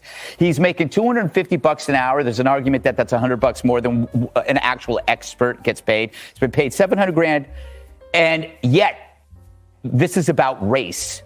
How, what a surprise. Well, I got to tell you, first of all, I think it's fascinating that Fani Willis, the DA in Atlanta, decides that the first time she's going to respond to allegations of having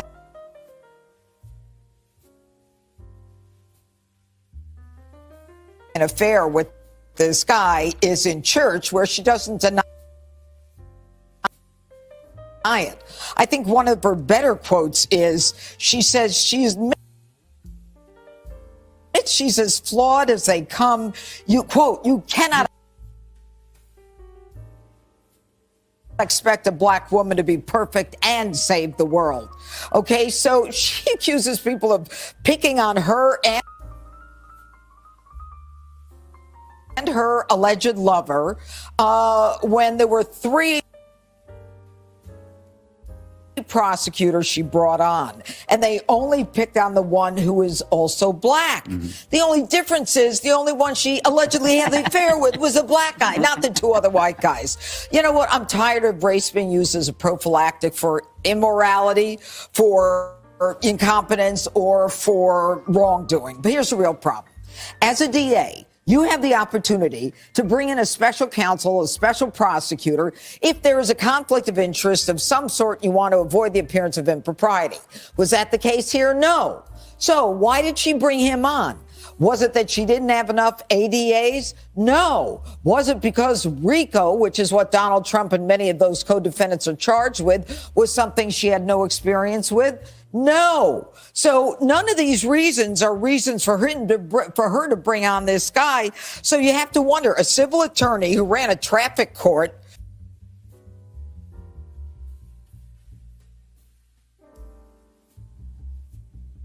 who never tried a felony case, never did a RICO case, is making $650,000 from the federal government. And the amazing part of it is he goes to the White House 3 times. He goes to the White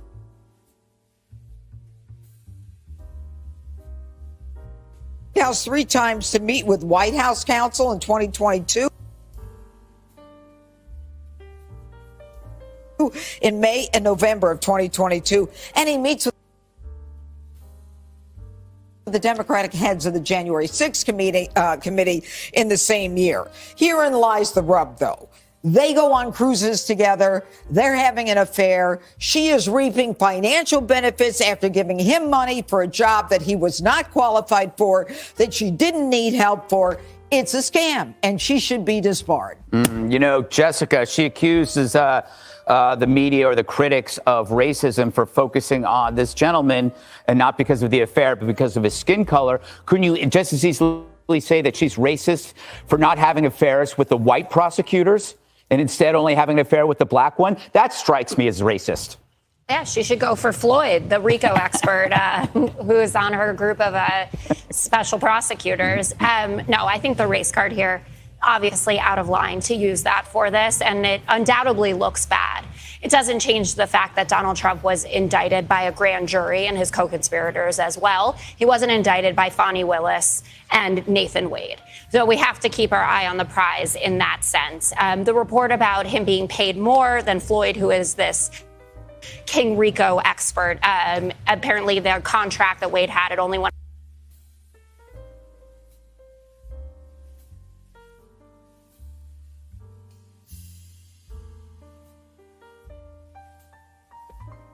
We heard that part. I'm beginning to believe that Trap Queen Fani, it maybe it's her team that's flagging as well, because it seems like every time I do a video with her in it, or she's the focal point, then the videos really won't show, but then it wouldn't show on the family. So, you know, you don't know. I'm just guessing. And I don't have problems when I'm watching videos, so I don't know why it would be a problem now, but who knows. But you all seen that part, the rest of that part. But I just wanted to remind you, I think everybody that's Asiatic should be touching on these stories on how these women are wreaking havoc in our communities, because we're the ones who's going to have to pay for what they're doing. And I don't mean that we're going to have to pay with our money. I mean, we're going to have to pay with the things that goes on in the community and how we're treated. Hello, everybody out, coming on camera, just so you guys can see me, and I can't see you, but I just feel closer when you're looking at me. I am a person that really believes in being on camera. I think it gives more authenticity to who you're listening to. At least you know who you're listening to and what they're talking about, and just not pulling something out of your head.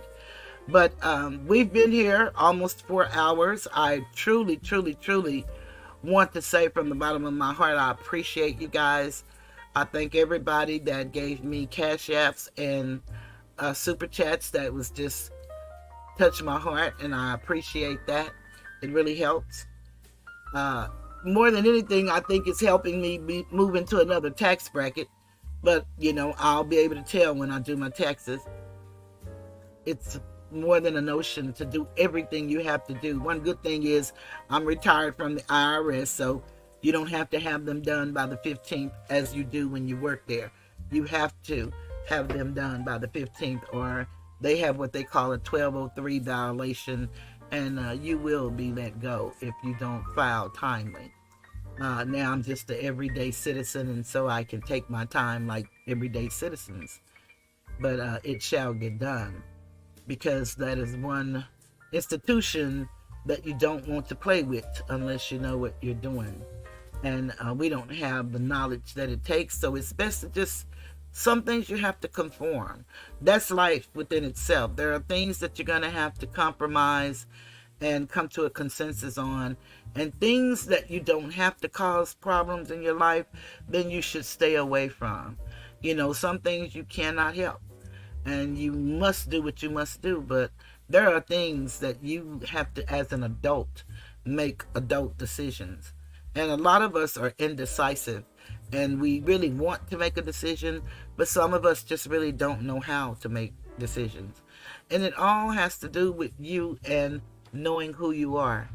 Again, if you don't silence the lambs for the little girl in you, or the little boy, from whatever trauma you've experienced up to this point, you're going to have problems all the days of your life, because your enemy is in you.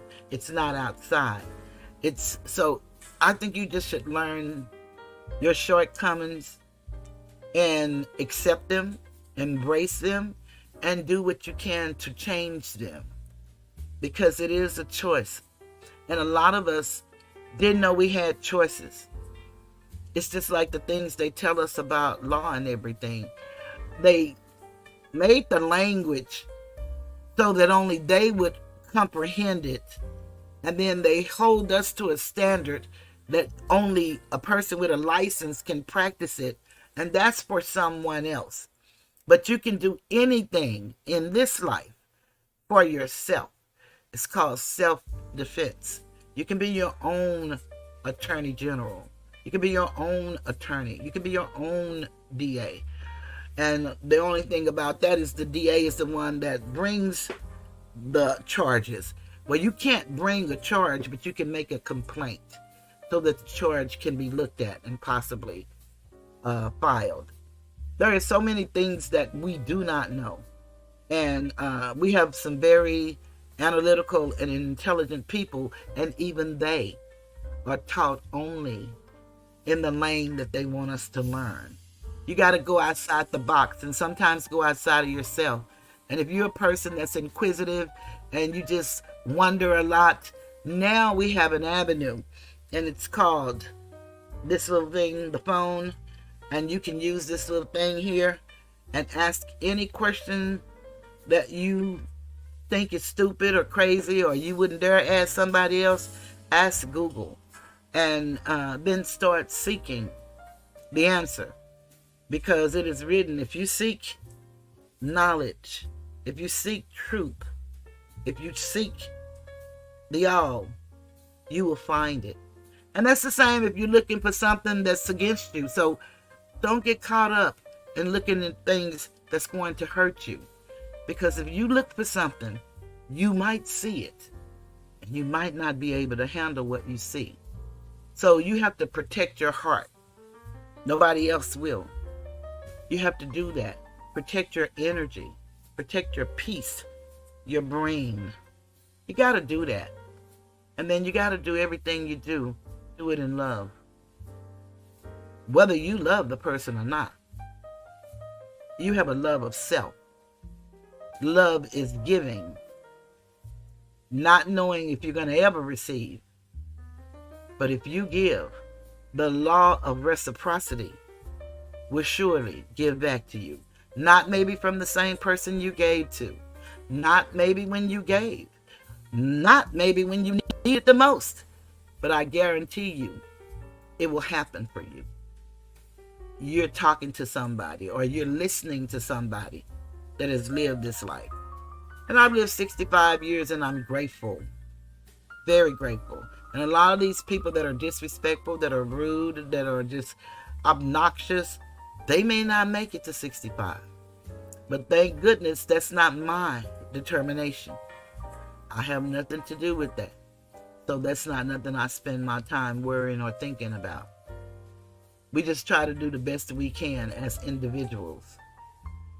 And again, I want y'all to be sure to check out Liquid. I'm going to just drop her link in here to her page. She is funny. She's a storyteller. I think she is. And I like naturally funny people. You know, just regular everyday people. They're not trying to please nobody. They're just happy with who they are. Not trying to hurt nobody. But check her out. I think you'll love her. Check out Uncle Suge if you've never checked him out. He has been on here for now 6 years. And what he does is expose the scammers. And so they started talking about him and his children and his family. And a lot of them don't like the fact that we have friendship. And so they'll do that too. So people are just crazy. But again, you don't let other people, as an adult, run your life, tell you what to do, tell you how to do it. It don't work like that. You can't allow it. You cannot allow anybody to have that kind of power. And sometimes we make a mistake, you know. We choose the wrong people. We think they're nice and they're not, but we don't know. And it's okay. Forgive yourself and keep going. Don't allow nobody else to tell you what to be, how to be, when to be. Be all that you can be for you and your loved ones. And don't let nobody make you feel guilty because you're not what they want you to be. Don't do it. I'm just dropping links, and I'm going to get ready to close. I'm going to play my little favorite song that I sung on the cruise ship. I think that, Fani probably sung this a million times to Nathan, but now that he's not in the office and she's not able to funnel any money to him, I don't know what their relationship is like. And I'm going to play, of course, my little children, because I truly believe the children are our future. I believe that. And I will be playing that, and then I will be leaving the Tiger's Den. So, with that being said, I want everybody to have a beautiful night. I thank you guys for coming, staying with me. That means the world to me. I thank y'all for hitting the like. And if you haven't subscribed, please subscribe to my channel. And I thank all the new subscribers. I appreciate you guys. It's been a long road, but it's been a steady road. And I appreciate y'all for that.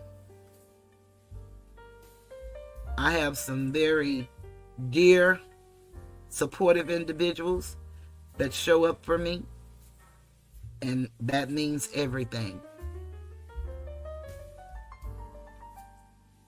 Every now and then, my son will come in the chat.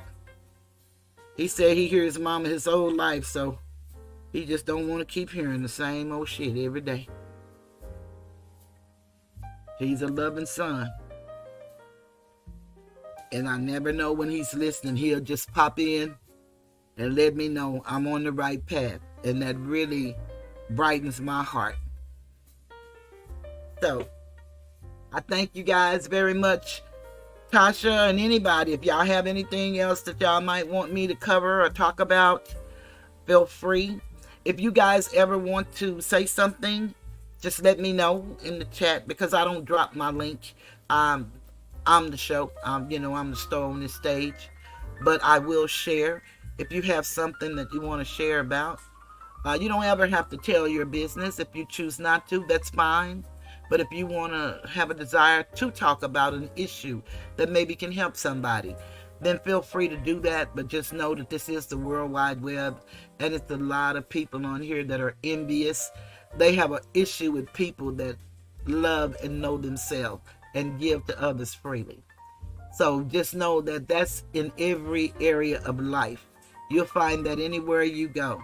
And there's only a selected few that's going to actually support you anyway. So you can have all the millions and all of that, but you're only going to have the same old people in the chat. And it's not going to be 1 million. It's not going to even be 2,000 or 3,000, although some people have 10,000 or more in their chat. I don't know if you guys like sports, but one great guy is Gilbert Arenas. And he came down and tried to help this sector, but people were too envious. And so he left and went on and do his thing. He's a retired basketball player.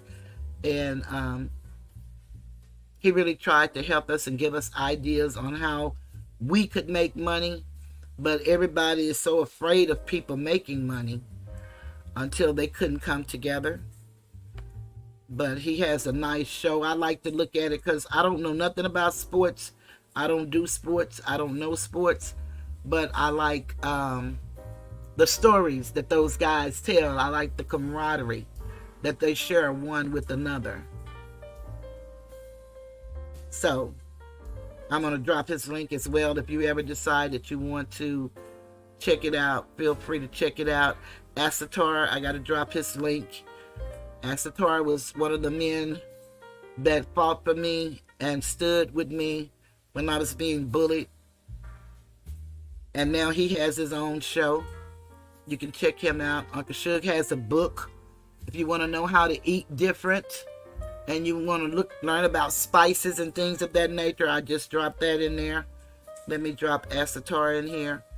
And we just drop them to make the links easier for you to find, so that if you decide that you want to try it out, you don't have to go looking. You can just go look and hit the link in here and it'll take you there.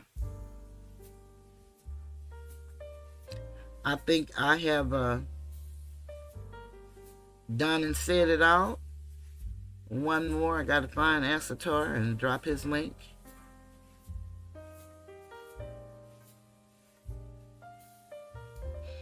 We try to support each other, those of us that can. I don't have So Alicia's link. I need to get it so that I can drop her link. So Alicia has a beautiful, beautiful singing voice, and she plays the guitar. And every now and then she gets on and talk about her life and the things that she's accomplishing or want to accomplish. And so we all just try to support each other. And again, if you live life, you know something. If you love to do something, you may want to share it with the world. It's a lot of people may not know how to do what you do. If you cook, just the way you cook something may be the way that take you to a whole nother level in life. You clean, if you're an organizer, you're a stylist, whatever you can do. You love to dress. Share it with the world. It's so many young women and young men that need our voices. And you probably say, I don't have nothing to say and nothing to do, but you do. And I'm going to start doing some videos talking about the things that plague us at 65 and over. I love to say I'm 65 and still alive, but I've had problems here lately with getting my medication. And it wasn't because I didn't have insurance. I have 2 insurances. But it's with your age and the way the system treat you. And then if you sign up for one program and it may knock you out of another program. I'm going to talk about some things that affect us as seniors. And anything that you guys want to talk about as seniors or whatever, feel free to put it in the chat or go in the comments. It's really good if you all comment on the video as well. Even if you don't say anything, just do an emoji. What YouTube looks for is engagement. And I have that, and I appreciate that. So I want to thank you guys. And so let's hear old Fani beg old Nathan to stay with her. And anybody who does not care for my singing, I don't blame you. You can check out. But I love to sing, and I don't deceive myself. It just sounds real good to me, and I appreciate anybody else that like it. But I'll be just singing because it helps soothe me. But let's listen to old Fani. Sisters, have you ever found yourself in a tumultuous relationship when your broken heart is telling you to stay, but your mind is telling you to leave? If so, this song is dedicated to you. And I am telling you, I'm not going. You're the best man I'll ever know. There's no way I could ever go. No, no, no, no way. No, no, no, no way I'm living without you. I'm not living without you. I don't want to be free. I'm staying, and you're gonna love me. Oh, love me. You're gonna love me.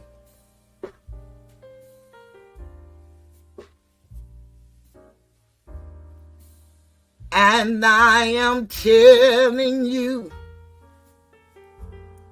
I'm not going, even though the rough times are showing.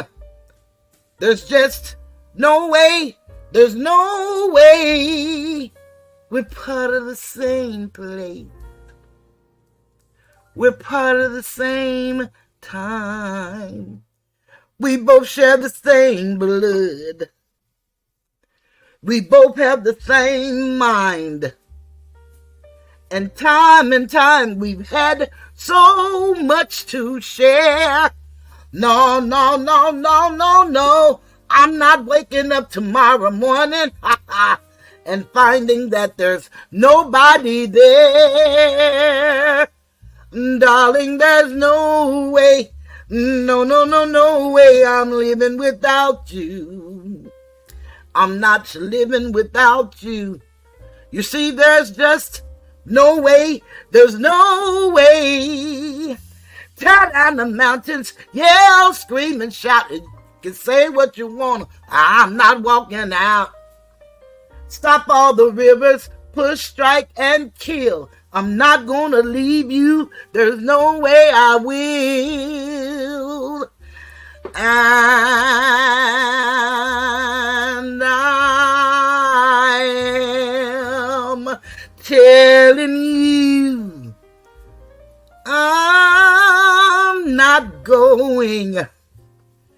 You're the best man I'll ever know. There's no way I can ever go. No, no, no, no way. No, no, no, no way I'm living without you. I'm not living without you. Not living without you. I don't want to be free. I'm staying.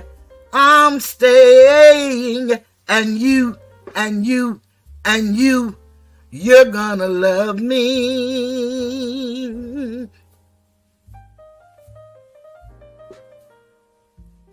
You're gonna love me. Yes, you are. Ooh, ooh, love me. Ooh, ooh, ooh, love me. Love me. Love me. Love me. You're gonna love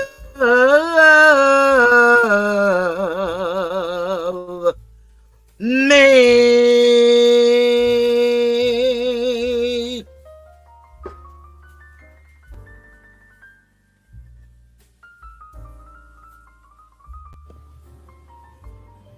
I believe the children are our future. Teach them well and let them lead the way. Show them all the beauty they possess inside. Give them a sense of pride to make it easier. Let the children's laughter remind us who we used to be. Everybody's searching for a hero. People need someone to look up to.